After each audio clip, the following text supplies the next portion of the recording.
सब घट राम बोले, रामा बोले। सब घट राम बोले, रामा बोले। सब घट राम बोले, रामा बोले। सब घट राम बोले, राम बिना को बोले रे।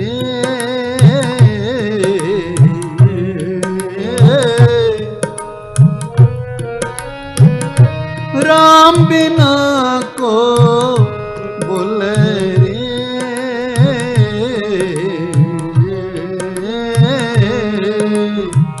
सब घट राम बोले,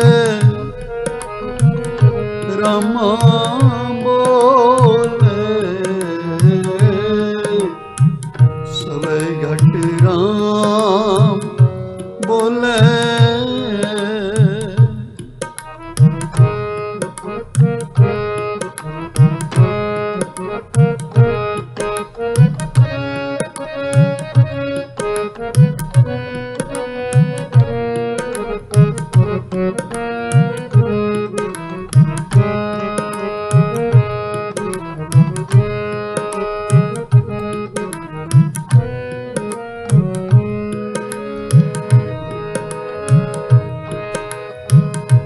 एकल माटी कुंजर चींटी, पाजन है बहना नारे।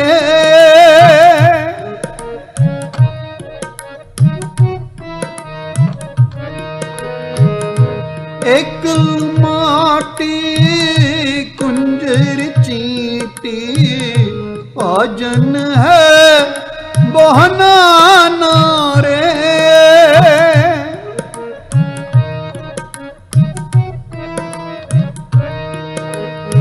अस्थावर जंगम कीट पतंगम, कट कट राम समाना रे।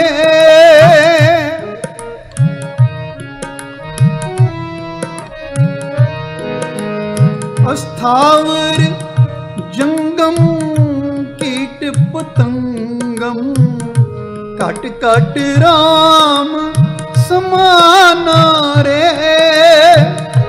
काट काट राम समान रे।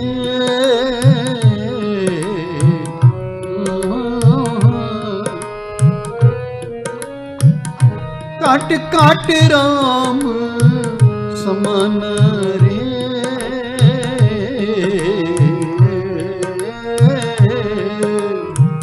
सब घट राम बोले, रामा बोले। सब घट राम बोले।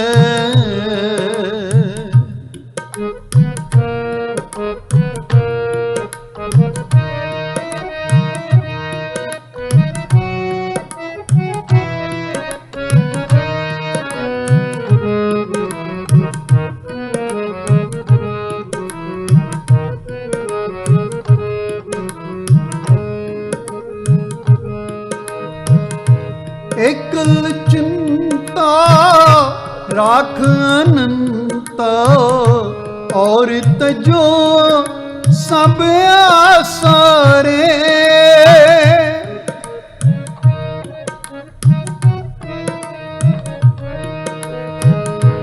एकल चिंता राख अनंता, और तजो सब आसारे।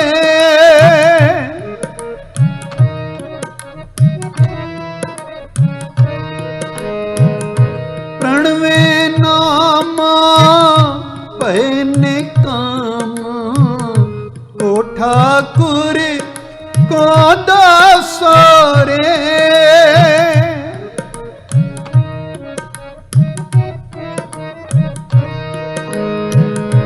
प्रणवे नामा पैने काम को ठाकुर क्रोध सारे तो ठाकुर को दसरे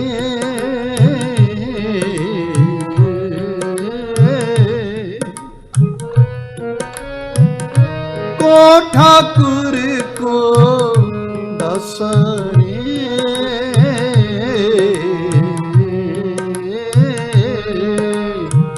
सवै घट राम बोले रामा बोले सवै घट राम बोले राम बिना को बोले रे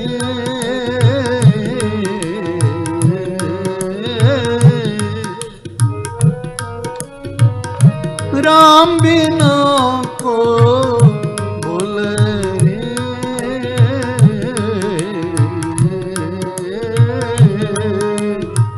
सवै घट राम बोले रामा बोले सवै घट राम बोले रामा बोले सवै घट राम बोले एकल माटी कुंजर चींटी पाजन है बहना नारे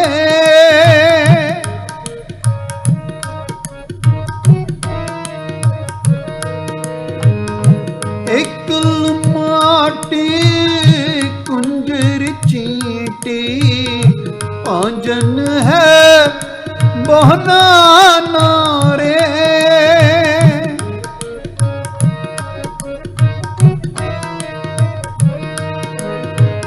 स्थावर जंगम कीट पतंगम कट कट राम समान रे कट कट राम समान रे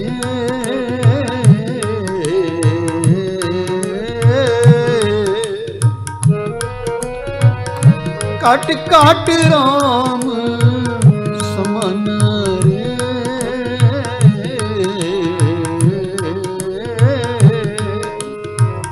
सवै घट राम बोले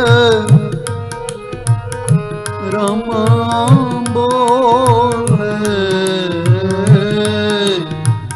सवै घट राम बोले रामा बोले सवै घट राम बोले राम बिना को बोले रे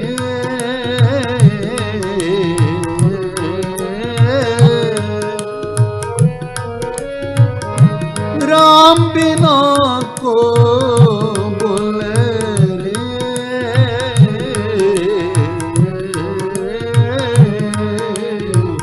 सवै घट राम बोले रामा बोले सवै घट राम बोले रामा बोले सवै घट राम बोले रामा बोले सवै घट राम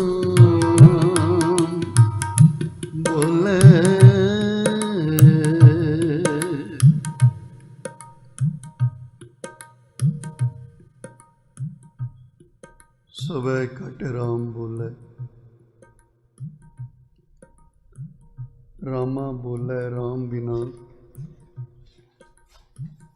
को बोले रे। गुरु अर्जन साहिब जी महाराज कहते हैं, राम को बलपूर्ण भाई। हे भाई, उस राम की सत्ता, बल का मतलब होंदा है सत्या, ताकत, चेतना। बल का मतलब होंदा है अथॉरिटी, पावर, एंटिटी। उस राम की चेतना सारिਆਂ ਦੇ ਵਿੱਚ पूर्ण है। इट मीनस कि वो सारिਆਂ ਦੇ ਵਿੱਚ व्यापक है। वो परमात्मा सारिਆਂ ਦੇ ਵਿੱਚ समाया होया है। He is omnipotent and omnipresent। ਉਹ ਇੱਥੇ ਹੁਣ ਲੋਕਾਂ ਨੂੰ ਜਿਹੜਾ ਹੈ ਭੁਲੇਖਾ ਪੈ ਜਾਂਦਾ ਹੈ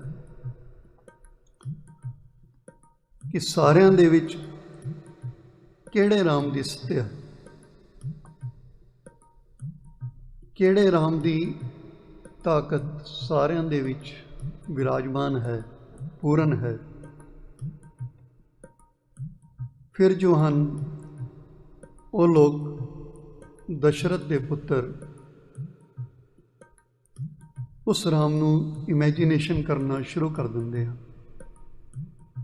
कि शायद उस राम की गल हो रही है। जदों असी धन गुरु ग्रंथ साहिब जी की बाणी पढ़ते हाँ तो गुरु जी ने ऐसे बहुत सारे वर्ड, ऐसे बहुत सारे शब्द वरते हैं।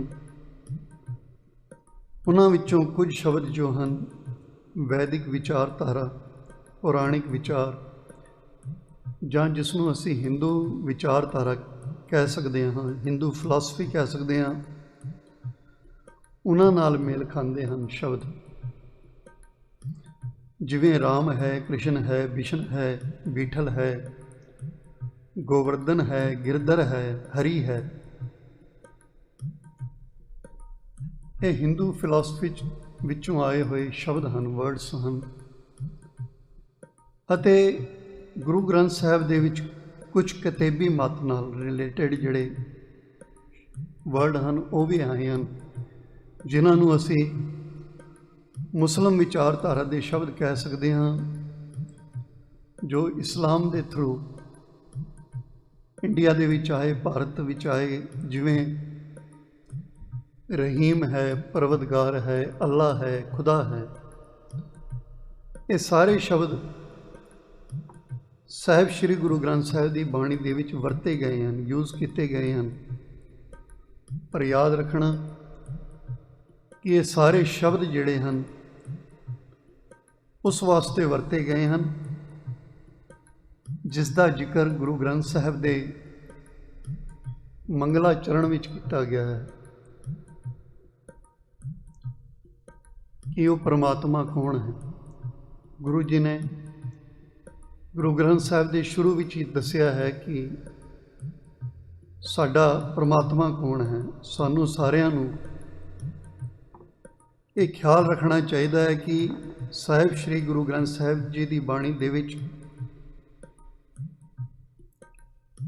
इस मंगला चरण नूं बार बार एक तो वधिक वार, एक तो ज़्यादा वार, हर राग तो पहला, थां थां ते शब्दां तो पहला, बाणियां दे शुरू होण तो, लिखण तो पहला, दर्ज करन दा, लिखण दा मतलब इको ही है कि कोई भी बाणी नूं पढ़न वाला, कोई भी बाणी नूं विचारण वाला अते गुरबाणी दे अर्थ भाव करन दा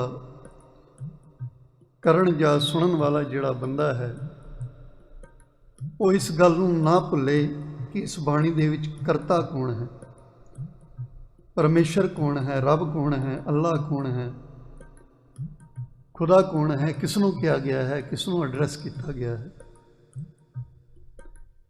according to Gurbani, who is creator and what is his form, looks और शेप। तो गुरु जी ने सब तो पहले ਉਹ ਗੱਲ ਕਲੀਅਰ ਕੀਤੀ ਹੈ ਉੱਥੇ। ਅਸੀਂ ਇਸ ਚੀਜ਼ ਨੂੰ ਨਾ ਭੁੱਲੀਏ ਕਿ ਇਸ ਗੁਰਬਾਣੀ ਅਨੁਸਾਰ ਕਰਤਾ ਕੌਣ ਹੈ, ਪਰਮੇਸ਼ਰ ਕੌਣ ਹੈ ਤੇ ਉਸ ਦਾ ਸਰੂਪ ਕੀ ਹੈ।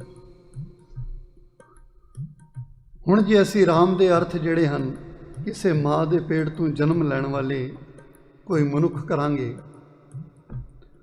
ਤਾਂ ਗੁਰੂ ਗ੍ਰੰਥ ਸਾਹਿਬ ਦੇ ਵਿੱਚ 568 ਵਾਰ 568 ਵਾਰ ਜਿਹੜਾ ਹੈ ਪ੍ਰਮਾਤਮਾ ਦੇ ਸਰੂਪ ਦੀ, ਪ੍ਰਮਾਤਮਾ ਦੀ ਸ਼ੇਪ ਦੀ ਗੱਲ ਕੀਤੀ ਗਈ ਹੈ। ਇਹ ਅਰਥ ਉਹ ਜਿਹੜੇ ਸਰੂਪ ਦੱਸਿਆ ਗਿਆ ਹੈ ਉਹਦੇ ਨਾਲ ਮੇਲ ਨਹੀਂ ਖਾਏਗਾ, ਉਸ ਦੇ ਨਾਲ ਮੈਚ ਨਹੀਂ ਕਰੇਗਾ। ਫਿਰ ਗੁਰੂ ਜੀ ਨੇ ਤੇ ਉਸ ਰੱਬ ਜੀ ਨੂੰ, ਪ੍ਰਮਾਤਮਾ ਨੂੰ ਸਮਝਣ ਦਾ ਜੋ ਫਾਰਮੂਲਾ ਗੁਰੂ ਗ੍ਰੰਥ ਸਾਹਿਬ ਵਿੱਚ ਬਾਰ-ਬਾਰ ਦਰਜ ਕੀਤਾ ਹੈ, ਉਸ ਦੇ ਨਾਲੋਂ ਸਾਡੇ ਕੀਤੇ ਹੋਏ ਅਰਥ ਜਿਹੜੇ ਹਨ ਉਹ ਬਿਲਕੁਲ ਉਲਟ ਹੋ ਜਾਣਗੇ, ਗਲਤ ਹੋ ਜਾਣਗੇ ਅਤੇ ਅਸੀਂ ਕੁਰਾਹੇ ਪੈ ਜਾਵਾਂਗੇ, ਭਟਕ ਜਾਵਾਂਗੇ, ਆਫ ਦਾ ਰਾਈਟ ਟਰੈਕ ਹੋ ਜਾਵਾਂਗੇ। ਗੁਰੂ ਗ੍ਰੰਥ ਸਾਹਿਬ ਦੇ ਵਿੱਚ ਮੰਗਲਾਚਰਨ ਦਾ ਜੋ ਸਰੂਪ ਹੈ 33 ਵਾਰ 33 ਟਾਈਮਸ ਜੋ ਹੈ ਸੰਪੂਰਨ ਰੂਪ ਵਿੱਚ ਲਿਖਿਆ ਗਿਆ ਹੈ। ਇੱਕ ਓਂਕਾਰ ਸਤਿਨਾਮ ਕਰਤਾ ਪੁਰਖ ਨਿਰਭਉ ਨਿਰਵੈਰ ਅਕਾਲ ਮੂਰਤ ਅਜੂਨੀ ਸਹਿਬੰ ਗੁਰ ਪ੍ਰਸਾਦ। ਇਹ 33 ਟਾਈਮਸ ਹੈ। ਫਿਰ ਇਸ ਨੂੰ ਸ਼ਾਰਟ ਫਾਰਮ ਵਿੱਚ ਵੀ ਛੋਟਾ ਕਰਕੇ ਵੀ ਲਿਖਿਆ ਗਿਆ ਹੈ ਤੇ 2 ਵਾਰ ਉਹਦਾ ਸਰੂਪ ਆਉਂਦਾ ਹੈ। ਇੱਕ ਓਂਕਾਰ ਸਤਿਨਾਮ ਗੁਰ ਪ੍ਰਸਾਦ 2 ਵਾਰ ਇਸ ਤਰ੍ਹਾਂ ਲਿਖਿਆ ਹੈ ਤੇ 9 ਵਾਰੀ ਹੋਰ ਅਲੱਗ ਤਰੀਕੇ ਨਾਲ ਲਿਖਿਆ ਹੈ। ਇੱਕ ਓਂਕਾਰ ਸਤਿਨਾਮ ਕਰਤਾ ਪੁਰਖ ਗੁਰ ਪ੍ਰਸਾਦ, ਇਹ 9 ਵਾਰ ਹੈ ਤੇ ਸਭ ਤੋਂ ਜ਼ਿਆਦਾ 524 ਵਾਰ ਜਿਹੜਾ ਲਿਖਿਆ ਗਿਆ ਹੈ ਇੱਕ ਓਂਕਾਰ ਸਤ ਗੁਰ ਪ੍ਰਸਾਦ। ਇਹ ਸਭ ਤੋਂ ਛੋਟੀ ਫਾਰਮ ਵਿੱਚ ਇਸ ਸਰੂਪ ਨੂੰ ਲਿਖਿਆ ਹੈ ਤੇ ਟੋਟਲ ਜਿਹੜਾ ਹੈ 568 ਟਾਈਮਸ ਬਾਰ-ਬਾਰ ਲਿਖਿਆ ਹੈ ਕਿ ਸਿੱਖ ਭੁੱਲ ਨਾ ਜਾਏ ਕਿ ਇਹਦੀ ਗੱਲ ਹੋ ਰਹੀ ਹੈ। ਇਸ ਲਈ ਮੰਗਲਾਚਰਨ ਨੂੰ ਇੱਕ ਤੋਂ ਵੱਧ ਵਾਰ ਜਿਹੜਾ ਬਾਰ-ਬਾਰ ਥਾਂ-ਥਾਂ 'ਤੇ ਲਿਖਣ ਦਾ ਮਤਲਬ ਹੀ ਇਹ, ਮੀਨਿੰਗ ਹੀ ਇਹੀ ਹੈ ਕਿ ਇਸ ਫਾਰਮੂਲੇ ਤੋਂ ਬਿਨਾਂ ਅਸੀਂ ਗੁਰੂ ਗ੍ਰੰਥ ਸਾਹਿਬ ਦੀ ਬਾਣੀ ਜੋ ਹੈ ਉਸਦੇ ਹਾਰਮੋਨੀਅਸਨੈਸ ਜਿਹੜਾ ਉਹਦਾ ਮੈਸੇਜ ਹੈ, ਇੱਕ ਸੁਰਤਾ ਦੇ ਨਾਲ ਉਸਦੇ ਅਰਥ ਭਾਵ ਜਿਹੜੇ ਹਨ ਉਹ ਨਹੀਂ ਕਰ ਸਕਦੇ ਅਤੇ ਅਸੀਂ ਬਾਣੀ ਦੇ ਮੂਲ ਭਾਵ ਤੋਂ ਜਿਹੜਾ ਬੇਸਿਕ ਸੈਂਟੀਮੈਂਟ ਹੈ ਉਸ ਤੋਂ ਦੂਰ ਹੋ ਜਾਵਾਂਗੇ ਜੇ ਇਸ ਨੂੰ ਛੱਡ ਦੇਵਾਂਗੇ। ਜਦੋਂ ਗੁਰਬਾਣੀ ਵਿੱਚੋਂ ਅਸੀਂ ਇਹ ਸ਼ਬਦ ਪੜ੍ਹਦੇ ਹਾਂ ਕਿ ਰਾਮ ਰਾਮ ਬੋਲ ਰਾਮ ਰਾਮ ਤਿਆਗੋ ਮਨ ਕੇ ਸਗਲ ਕਾਮ, ਇਹ ਸ਼ਬਦ ਪੜ੍ਹ ਕੇ ਜਾਂ ਸੁਣ ਕੇ ਕਈ ਲੋਕ ਬਹਿਸ ਕਰਨ ਲੱਗ ਜਾਂਦੇ ਹਨ ਕਿ ਗੁਰੂ ਗ੍ਰੰਥ ਸਾਹਿਬ ਦੇ ਵਿੱਚ ਹਜ਼ਾਰਾਂ ਵਾਰ ਰਾਮ ਦਾ ਨਾਮ ਆਇਆ ਹੈ, ਫਿਰ ਤੁਸੀਂ ਉਸ ਦੀ ਗੱਲ ਕਿਉਂ ਨਹੀਂ ਕਰਦੇ। ਯਾਦ ਰੱਖਣਾ, ਸਾਹਿਬ ਸ੍ਰੀ ਗੁਰੂ ਗ੍ਰੰਥ ਸਾਹਿਬ ਦੇ ਵਿੱਚ ਰਾਮ ਸ਼ਬਦ ਜਿਹੜਾ ਹੈ ਉਹ 2 ਅਰਥ ਰੱਖਦਾ ਹੈ। ਇਟ ਮੀਨਸ ਕਿ ਗੁਰੂ ਗ੍ਰੰਥ ਸਾਹਿਬ ਮਹਾਰਾਜ ਦੇ ਵਿੱਚ ਰਾਮ ਜੋ ਵਰਡ ਹੈ ਉਹਦੇ 2 ਮੀਨਿੰਗ ਹਨ। ਇੱਕ ਹੈ ਅਯੋਧਿਆ ਦੇ ਰਾਜੇ ਦਾ ਪੁੱਤਰ, ਦਸ਼ਰਥ ਦਾ ਪੁੱਤਰ, ਉਸ ਦਾ ਨਾਮ ਰਾਮ ਹੈ, ਉਸ ਦੀ ਗੱਲ ਹੋਈ ਹੈ। ਜਿੱਥੇ ਇਸ ਦਸ਼ਰਥ ਦੇ ਪੁੱਤਰ ਰਾਮ ਦੀ ਗੱਲ ਆਈ ਹੈ ਉੱਥੇ ਗੁਰੂ ਨਾਨਕ ਸਾਹਿਬ ਨੇ ਸਾਫ਼ ਸ਼ਬਦਾਂ ਵਿੱਚ ਲਿਖਿਆ ਹੈ, ਕੋਈ ਭੁਲੇਖਾ ਨਹੀਂ ਛੱਡਿਆ। ਗੁਰੂ ਨਾਨਕ ਸਾਹਿਬ ਕਹਿੰਦੇ ਹਨ ਕਿ ਰਾਮ ਝੁਰੈ ਦਲ ਮੇਲਵੇ ਅੰਤਰ ਬਲ ਅਧਿਕਾਰ। ਸ਼੍ਰੀ ਰਾਮਚੰਦਰ ਉਸ ਪ੍ਰਮਾਤਮਾ ਦੀ ਬਰਾਬਰੀ ਨਹੀਂ ਕਰ ਸਕਦਾ। ਉਹ ਦੁਖੀ ਹੋ ਕੇ ਫੌਜਾਂ ਇਕੱਠੀਆਂ ਕਰਦਾ ਹੈ। ਬੰਦਰ ਕੀ ਸੈਨਾ ਸੇਵੀਐ ਮੰਤਨ ਜੂਝ ਅਪਾਰ। ਉਸ ਦੇ ਵਾਸਤੇ ਬੜੇ ਜੋਸ਼ ਦੇ ਨਾਲ, ਚਾਅ ਦੇ ਨਾਲ ਬੰਦਰਾਂ ਦੀ ਜੋ ਸੈਨਾ ਹੈ ਉਹ ਲੜਨ ਵਾਸਤੇ ਤਿਆਰ ਹੈ, ਜੋਸ਼ ਵਿੱਚ ਹੈ, ਪਰ ਫਿਰ ਵੀ ਉਹ ਦੁਖੀ ਹੈ। ਕਿਉਂ ਦੁਖੀ ਹੈ? ਕਿਉਂਕਿ ਅੱਗੇ ਗੁਰੂ ਨਾਨਕ ਸਾਹਿਬ ਕਹਿੰਦੇ ਹਨ ਕਿ ਸੀਤਾ ਲੈ ਗਿਆ ਦਹਿ ਸਿਰੋਂ, ਲਛਮਣ ਮੋਇਓ ਸਰਾਪ। ਜਦੋਂ ਸੀਤਾ ਨੂੰ ਰਾਵਣ ਲੈ ਗਿਆ ਅਤੇ ਲਛਮਣ ਸ਼ਰਾਪ ਦੇ ਨਾਲ ਮਰ ਗਿਆ, ਉਸ ਸਮੇਂ ਵੀ ਰਾਮਚੰਦਰ ਰੋਇਆ ਹੈ, ਦੁਖੀ ਹੋਇਆ ਹੈ। ਨਾਨਕ ਕਰਤਾ ਕਰਨਹਾਰ, ਕਰ ਵੇਖੇ ਥਾ ਪੋ ਥਾ। ਪਰ ਉਹ ਪ੍ਰਮਾਤਮਾ ਜਿਹੜਾ ਹੈ ਸਭ ਕੁਝ ਕਰਨ ਵਾਲਾ ਹੈ, ਉਸਨੂੰ ਜੋ ਹੈ ਦੁਖੀ ਹੋਣ ਦੀ ਲੋੜ ਨਹੀਂ ਪੈਂਦੀ। ਉਹ ਕਦੀ ਦੁਖੀ ਨਹੀਂ ਹੁੰਦਾ। ਉਹ ਸਭ ਕੁਝ ਬਣਾ ਕੇ ਨਾਸ਼ ਕਰਨ ਵਿੱਚ ਸਮਰੱਥ ਹੈ। ਬਣਾਉਂਦਾ ਵੀ ਉਹੀ ਹੈ ਅਤੇ ਨਾਸ਼ ਕਰਨ ਵਾਲਾ ਵੀ ਉਹੀ ਹੈ, ਅਤੇ ਇਸ ਖੇਲ ਨੂੰ ਉਹ ਆਪ ਦੇਖ ਵੀ ਰਿਹਾ ਹੈ। ਗੁਰੂ ਨਾਨਕ ਸਾਹਿਬ ਫਿਰ ਕਹਿੰਦੇ ਹਨ, ਸ਼ਬਦ ਦੇ ਵਿੱਚ ਕਹਿੰਦੇ ਹਨ ਕਿ ਰੋਵੈ ਰਾਮ ਨਿਕਾਲਾ ਭਇਆ, ਸੀਤਾ ਲਖਮਣ ਵਿਛੜ ਗਿਆ। ਗੁਰੂ ਤੇਗ ਬਹਾਦਰ ਸਾਹਿਬ ਕਹਿੰਦੇ ਹਨ ਕਿ ਰਾਮ ਗਿਓ ਰਾਵਣ ਗਿਓ, ਜਾਂ ਕੋ ਬਹੁ ਪਰਿਵਾਰ, ਕਹੋ ਨਾਨਕ ਫਿਰ ਕਛ ਨਹੀਂ, ਸੁਪਨੇ ਜਿਉ ਸੰਸਾਰ। ਭਗਤ ਨਾਮਦੇਵ ਜੀ ਕਹਿੰਦੇ ਹਨ ਕਿ ਪਾਂਡੇ ਤੁਮਰਾ ਰਾਮਚੰਦ, ਸੋਭੀ ਆਵਤ ਦੇਖਿਆ ਥਾਰ, ਰਾਵਣ ਸੇਤੀ ਸਰਬਰ ਹੋਈ, ਘਰ ਕੀ ਜੋਰ ਗਵਾਈ ਥੀ।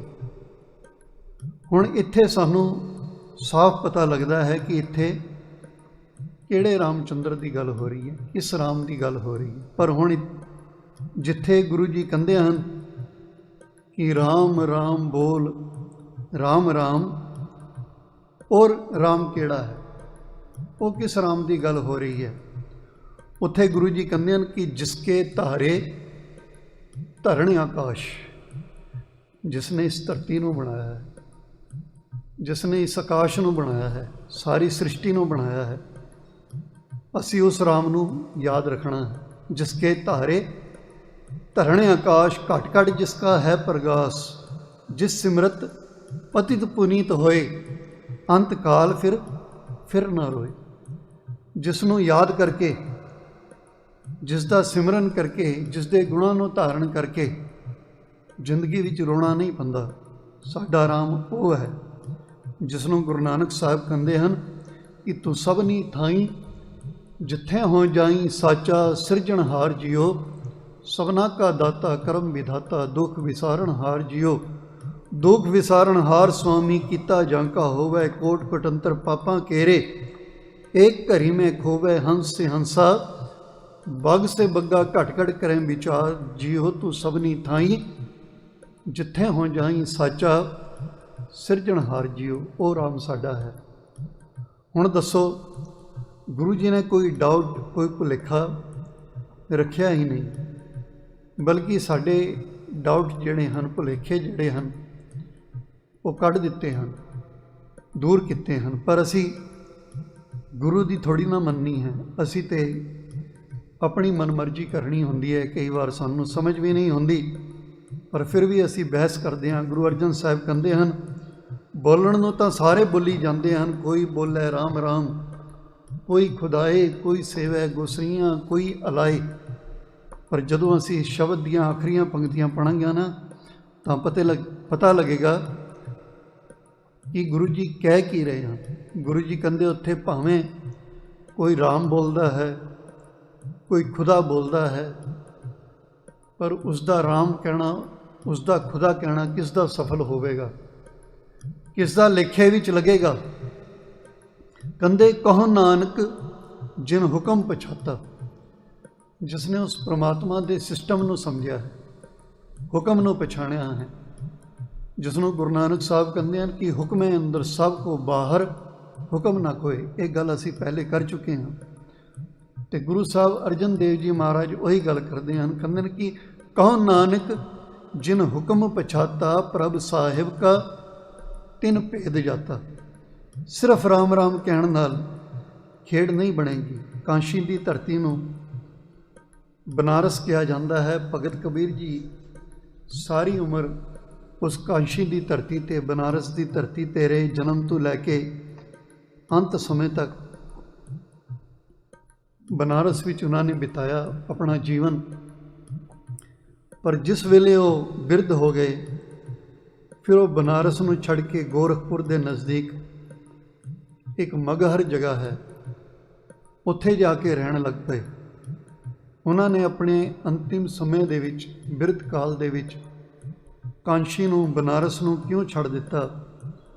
उसका कारण सी कि लोकां नूं भुलेखे चों कड्ढण वास्ते, डाउट्स विचों कड्ढण वास्ते, क्योंकि लोकां दा ये मनना सी कि बनारस जिहड़ा है वो पवित्र स्थान है, पवित्र धरती है, इसलिए जिहड़ा इस कांशी दे धरती उत्ते मरदा है उसनूं सीधा स्वर्ग की टिकट मिलती है, वो स्वर्गवान नूं जांदा है। ते जिहड़ा मगहर की धरती ते मरदा है, मगहर अपवित्र शहर है। उन्हां दा मनना सी जिहड़ा उस शहर विच मरेगा कहंदे उसनूं नरकां दा वासा मिलदा है। ये तो वो गल हो गई कि फलाने स्टेशन तो फलानी जगह की बस मिलेगी, कोच मिलेगी, फलानी जगह तो फलानी जगह की खोज मिलेगी। तो कबीर साहब कहते हैं कि जैसा मगहर तैसी कांशी हम एक एक कर जानी। मेरे वास्ते कांशी भी उसी तरह है, मगहर भी उसी तरह है, जगह नाल कोई फर्क नहीं पैंदा। मेरे जिहड़े गुण हैं, मेरे जिहड़े अवगुण हैं, फर्क उन्हां नाल पैंदा है। मेरी क्वालिटीज़ नाल फर्क पैंदा है, चाहे मैं जिथे मर्जी रहां। कहंदे जैसा मगहर तैसी कांशी हम एक एक कर जानी। मनु कोई फर्क नहीं पैंदा, क्योंकि कवन नरक क्या सुरग विचारा संतन दो राधे। उस परमात्मा के भगत जिहड़े हैं, संत जन जिहड़े हैं, वो रद्द करते हैं। गुरु ग्रंथ साहिब की बाणी मरण तो बाद स्वर्ग नूं नरक नूं रद्द करती है कि कोई स्वर्ग नहीं हुंदा, कोई नरक नहीं हुंदा। गुणां नाल जिंदगी जीनी ही स्वर्ग है, ते अवगुणां नाल जिंदगी जीनी वो नरक है। सो कबीर साहब रोज़ संगत दे विच विराजमान होके सत्संगियां नूं उस परमेश्वर वाहिगुरू की सिफत सलाह दे नाल, इबादत दे नाल निता प्रति जोड़ते सन।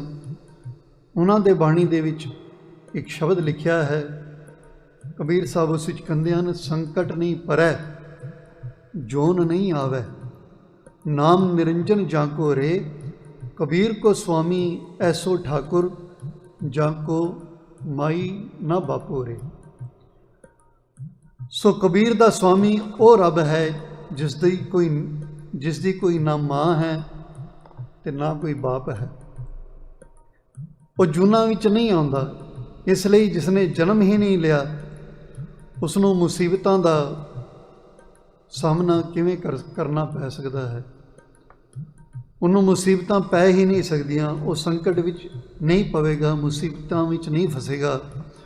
उसनों साडे वांग संसार दे विच जिहड़े दुख हैं, भुख हैं, जिहड़े सहम हैं, डर हैं, उन्हां दा सामना नहीं करना पवेगा। बाणी दे विच उसनों रूप रेख तो न्यारा किया गया है। परमात्मा जिहड़ा है वो रूप रेख तो न्यारा है। इसलिए जदों असी मंगला चरण दे विच अजूनी पढ़ते हाँ तो सानू याद रखना चाहिए है कि वो परमात्मा जिहड़ा है जूना विच नहीं आंदा, इनकारनेशन विच नहीं आंदा। गुरु नानक साहब ने एक शब्द अजूनी लिख के मंगला चरण दे विच इक्को शब्द लिखा है, अजूनी। सिर्फ एक शब्द दे विच सारे अवतारवाद का भोग पा दिता है, खंडन कर दिता है। 33 करोड़ देवी देवतियां का भोग पा दिता है गुरु साहब ने इक्को शब्द दे विच। इसलिए जे कोई सवेरे उठ के मंगला चरण भी पढ़दा होवे, पाठ करदा होवे, अजूनी पढ़दा होवे, फिर देवी देवतियां की मूर्तियां की पूजा करदा होवे, मत्थे उन्हां नूं टेकदा होवे, तो इसका मतलब उसने गुरु नानक साहब की जां ते गल नूं समझिया नहीं, तो जां उसनों गुरु नानक साहब की गल ते भरोसा ही नहीं। गुरु नानक साहब के नाल उसका कोऑर्डिनेशन नहीं बन रहा, तालमेल नहीं बनता। हुण इस तो अगे चलीए। कबीर साहब की बाणी दे विच थां थां ते रमैया, राम, रब, ये सारे शब्द लिखे मिलते हैं। कुछ सतसंगियां ने कबीर साहब नूं सवाल किया कि एक पासे तुसी कहंदे हो कि रब जिहड़ा है वो संकट विच नहीं आंदा, उसनूं मुसीबतां नहीं झलनियां पैंदियां, वो जूनां दे विच नहीं आंदा, उसदे कोई माँ बाप नहीं हन, वो अजूनी है, अजन्मा है। फिर तुसी अपनी संगत दे विच बैठ के राम राम क्यों जपांदे हो, जां अपनी बाणी का उच्चारण करते वक्त राम क्यों लिखते हो? फिर राम जी ने तो जन्म भी लिया है ਅਤੇ ਉਹਨਾਂ ਦੇ ਮਾਪਿਓ ਵੀ ਸਨ, ਉਹਨਾਂ ਨੂੰ ਮੁਸੀਬਤ ਵੀ ਪਈ। ਰਾਵਣ ਨੇ ਉਹਨਾਂ ਦੇ ਲਈ ਕਿੰਨੀ ਵੱਡੀ ਮੁਸੀਬਤ ਜਿਹੜੀ ਆ ਉਹ ਖੜੀ ਕਰ ਦਿੱਤੀ, ਜਿਸ ਵਾਸਤੇ ਉਹਨਾਂ ਨੂੰ ਹੋਰ ਯੁੱਧ ਵੀ ਕਰਨਾ ਪਿਆ, ਲੜਾਈਆਂ ਵੀ ਲੜਨੀਆਂ ਪਈਆਂ। ਇਸ ਤਰ੍ਹਾਂ ਉਹਨਾਂ ਨੂੰ ਆਪਣੀ ਜ਼ਿੰਦਗੀ ਦੇ ਵਿੱਚ ਗਮਾਂ ਦਾ, ਦੁੱਖਾਂ ਦਾ ਸਾਹਮਣਾ ਕਰਨਾ ਪਿਆ ਹੈ। ਜਦ ਕਿ ਉਹਨਾਂ ਨਾਲ ਜੁੜੇ ਹੋਏ ਲੋਕ ਜਿਹੜੇ ਹਨ, ਉਹਨਾਂ ਦੇ ਭਗਤ ਕਹਿੰਦੇ ਹਨ, ਇਹ ਦਾਅਵਾ ਕਰਦੇ ਹਨ ਕਿ ਉਹ ਪਰਮਾਤਮਾ ਸਨ, ਉਹ ਰੱਬ ਹਨ। ਸੋ ਜਿਸ ਤਰ੍ਹਾਂ ਆਮ ਸਧਾਰਨ ਵਿਅਕਤੀ ਦਾ ਜਨਮ ਹੁੰਦਾ ਹੈ, ਉਸੇ ਤਰ੍ਹਾਂ ਉਹਨਾਂ ਨੇ ਵੀ ਜਨਮ ਲਿਆ ਅਤੇ ਉਹਨਾਂ ਨੂੰ ਇਸ ਸੰਸਾਰ ਤੋਂ ਜਾਣਾ ਵੀ ਪਿਆ, ਉਹਨਾਂ ਦੀ ਮੌਤ ਵੀ ਹੋਈ। ਪਰ ਜੇ ਭਗਤ ਕਬੀਰ ਜੀ ਤੁਸੀਂ ਕਹਿੰਦੇ ਹੋ ਕਿ ਸੰਕਟ ਨਹੀਂ ਪਰੈ ਜੋਨ ਨਹੀਂ ਆਵੈ, नाम निरंजन जाको रे, कबीर को स्वामी ऐसो ठाकुर, जाको माई ना बापो रे। तो फिर अपनी बाणी दे विच राम राम कह के तुसी भी दो तरह की गल्लां नहीं करते। सानू सत्संगियां नू इस गल की किवें समझ आए कि किस राम की गल हो रही है, तुसी कहना की चाहते हो? तो कबीर साहब ने सत्संगियां नू समझाउण वास्ते दो श्लोक जिहड़े हन वो लिखे हन, वो उच्चारण किए। सानू भी इन्हां श्लोकां नूं बड़ी गंभीरता दे नाल समझना चाहिए है। ते कबीर साहब कहते हैं कि कबीर रामे राम कहो, कहबे माए विवेक, एक अनेके मिल गया, एक समाना एक। एक सिर्फ अयोध्या दे विच रहिंदा है राम, ਅਤੇ दूसरा सारे संसार विच व्यापक है, रमिया होया है। कबीर रामे राम कहो, कहबे माए विवेक। विवेक का मतलब हुंदा है पछाण, रैकोगनाइजेशन, उदी आइडेंटिटी।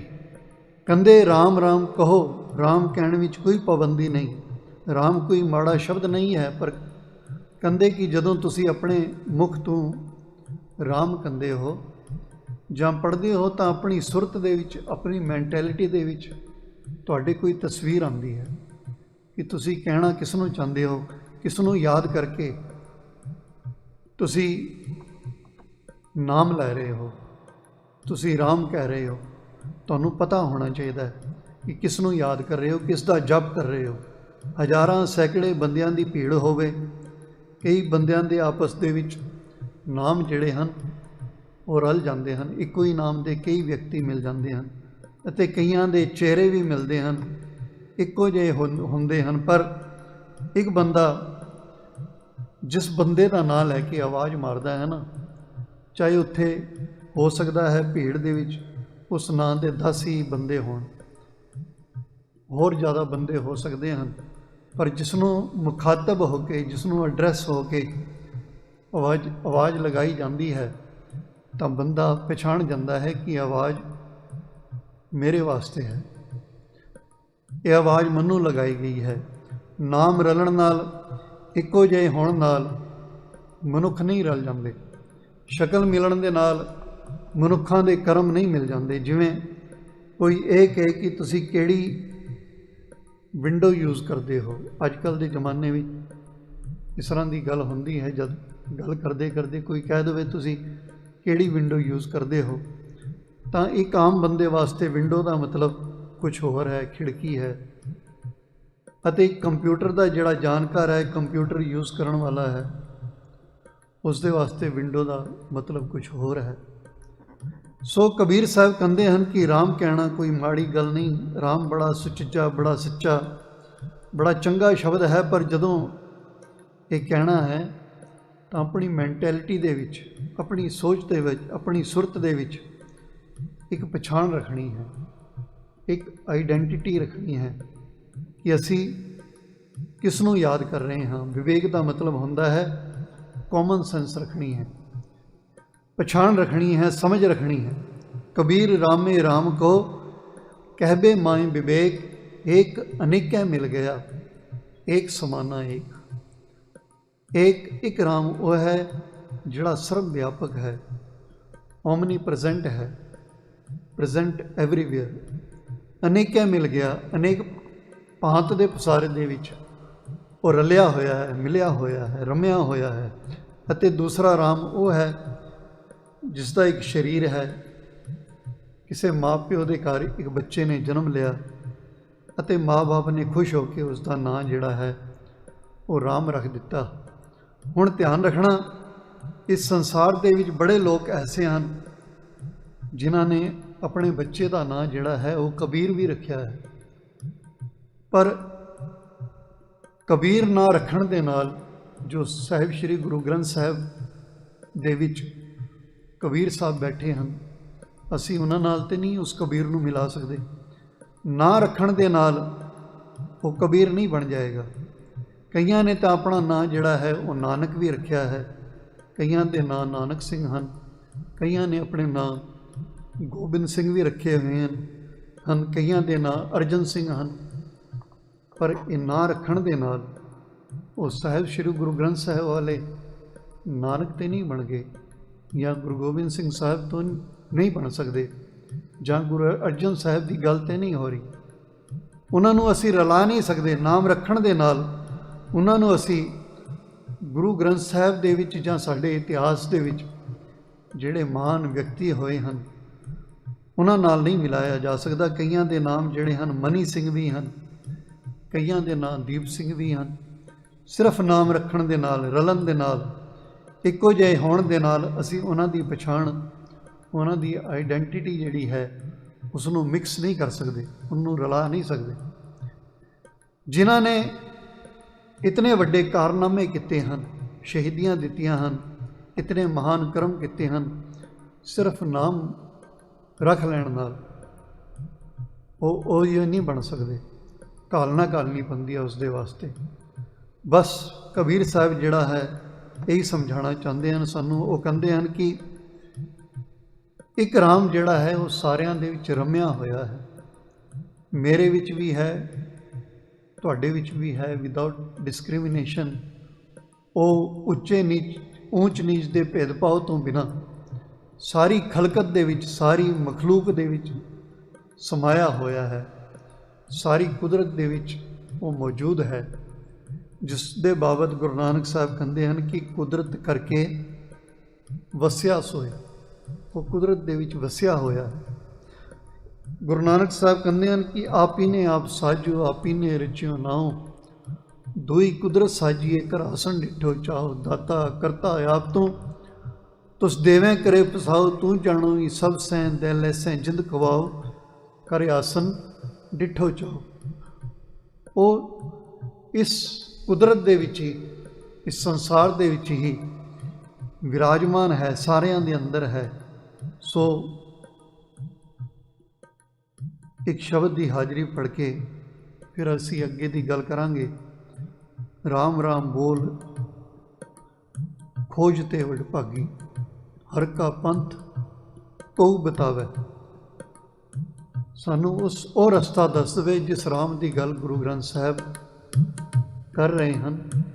हर का पंथ कऊ बतावे, हम हरस्यों हम तांके पाए लग। मैं उसदे पैर फड़ लवां जिहड़ा उस परमात्मा दे नाल मैनूं मिला देवे। आओ ये शब्द पढ़ते हैं, उपरंत अगे दी विचार करांगे, थोड़ा समझण की कोशिश करांगे कि गुरमत की फिलोसफी दे विच राम किसनों कहा जा रहा है।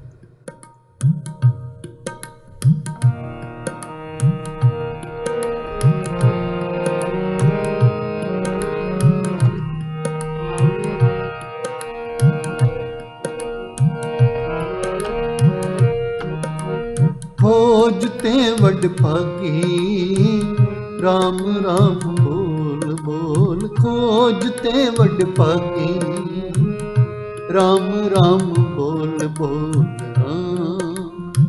राम राम राम खोजते वड भागी। राम राम बोल बोल खोजते वड भागी। राम राम बोल बोल राम राम राम खोजते वड भागी। राम राम बोल बोल खोजते वड भागी। राम राम बोल बोल।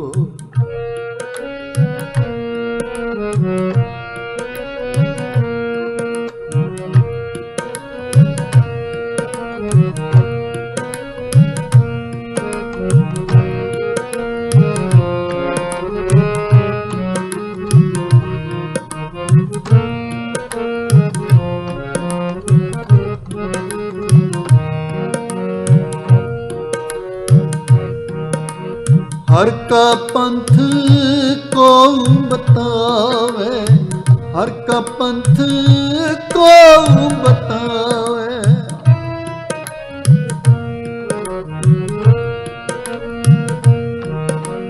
हर का पंथ को बतावे। हर का पंथ को बतावे। हम ताके पाए लगी। हो ताके पाए लगी खोजते वड भागी। राम राम बोल बोल खोजते वड भागी। राम राम बोल बोल राम राम राम खोजते वड भागी। राम राम बोल बोल खोजते वड भागी।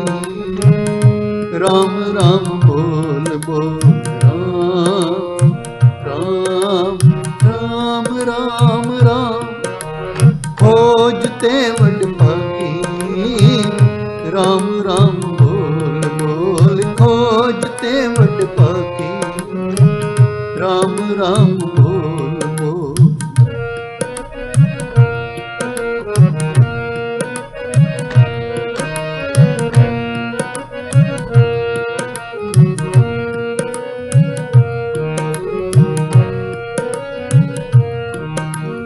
हार हमारो मीत सखाई। हार हमारो मीत सखाई।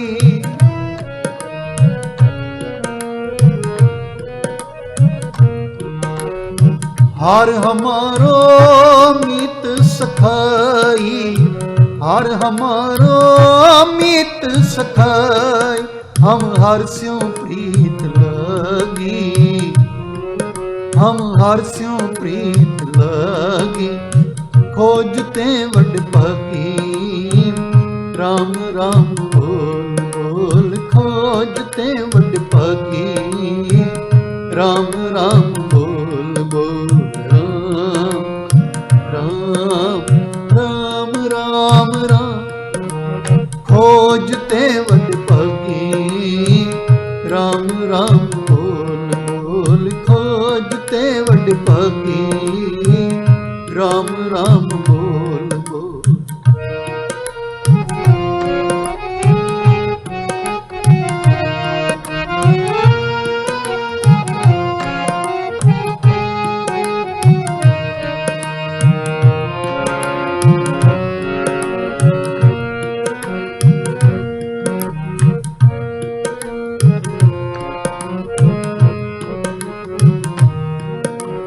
हर हम गावे हर हम बोले।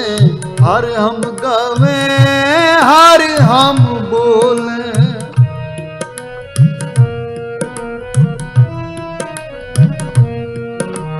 हर हम गावे हर हम बोले।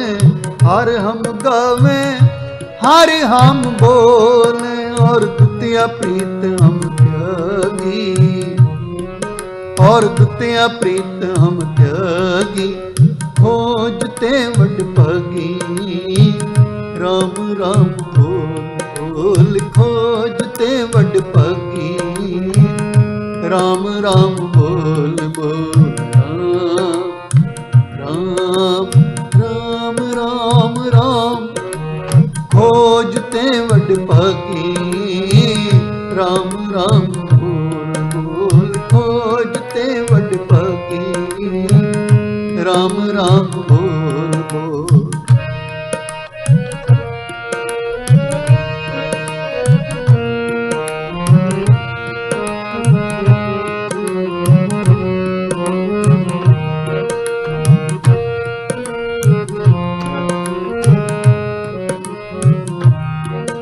मनमोहन मेरो प्रीतम राम मनमोहन मेरो प्रीतम राम हर परमानंद बैरागी हर परमानंद बैरागी खोजते वड भागी राम राम बोल बोल खोजते वड भागी राम राम बोल बोल राम राम राम राम राम खोजते वड भागी राम राम बोल बोल खोजते वड भागी राम राम बोल बोल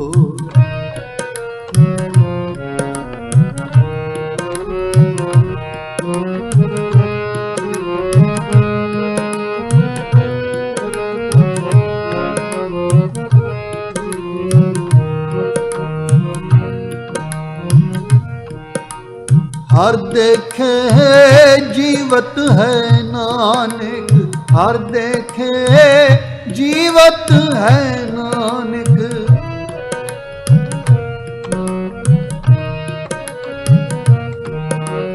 हर देखे जीवत है नानक हर देखे जीवत है नानक एक निमक पलो मुख लागी एक निमक पलो मुख लागी खोजते वड भागी राम राम बोल बोल खोजते वड भागी राम राम बोल बोल राम राम राम राम राम खोजते वड भागी राम राम बोल बोल खोजते वड भागी राम राम हर का पंथ को बतावे हर का पंथ को बतावे हो तंके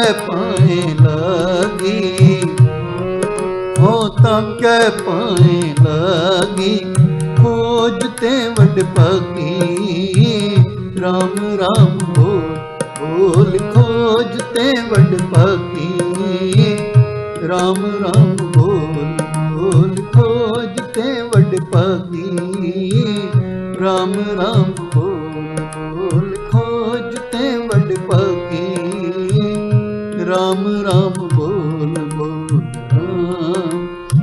राम राम राम राम खोजते वड भागी राम राम बोल बोल खोजते वड भागी राम राम बोल बोल खोजते वड भागी राम राम बोल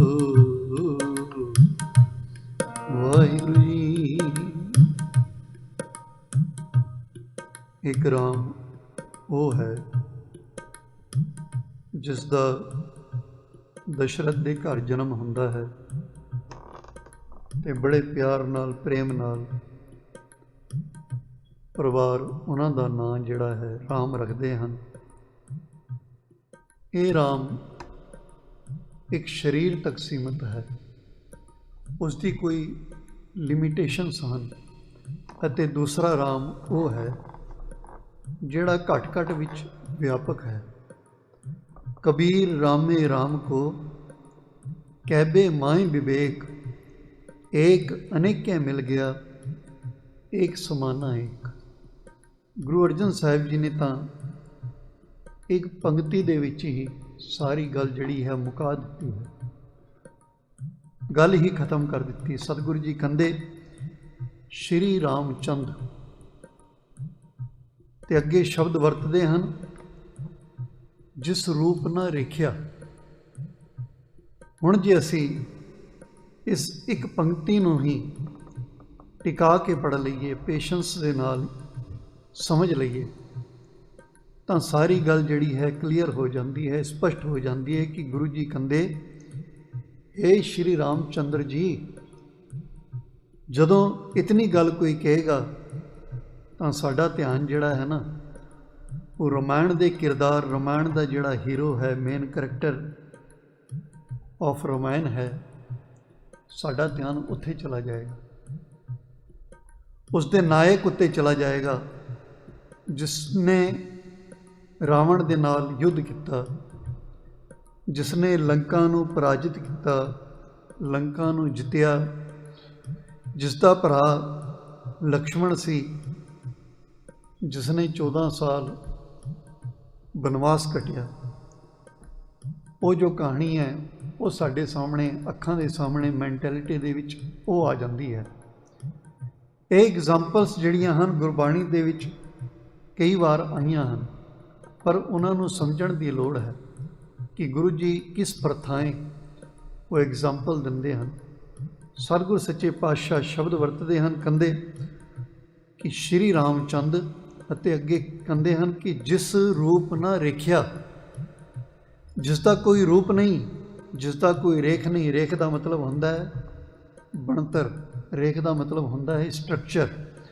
ਸਰੀਰ ਦਾ ਇੱਕ ਸਟਰਕਚਰ ਹੁੰਦਾ ਹੈ, ਉਹ ਇੱਕ ਢਾਂਚਾ ਹੁੰਦਾ ਹੈ ਸਰੀਰ। ਪਰ हे ਵਾਹਿਗੁਰੂ ਜੀ, ਤੇਰਾ ਕੋਈ ਸਰੀਰ ਨਹੀਂ, ਤੇਰਾ ਕੋਈ ਸਟਰਕਚਰ ਨਹੀਂ, ਤੇਰਾ ਕੋਈ ਢਾਂਚਾ ਨਹੀਂ। ਤੂੰ ਕਿਸੇ ਮੈਨੂਫੈਕਚਰਿੰਗ ਜਿਹੜੀ ਡਾਈ ਹੈ ਉਹਦੇ ਵਿੱਚ ਘੜਿਆ ਨਹੀਂ ਜਾਂਦਾ, ਉਸ ਦੇ ਵਿੱਚ ਤੂੰ ਨਹੀਂ ਆਉਂਦਾ।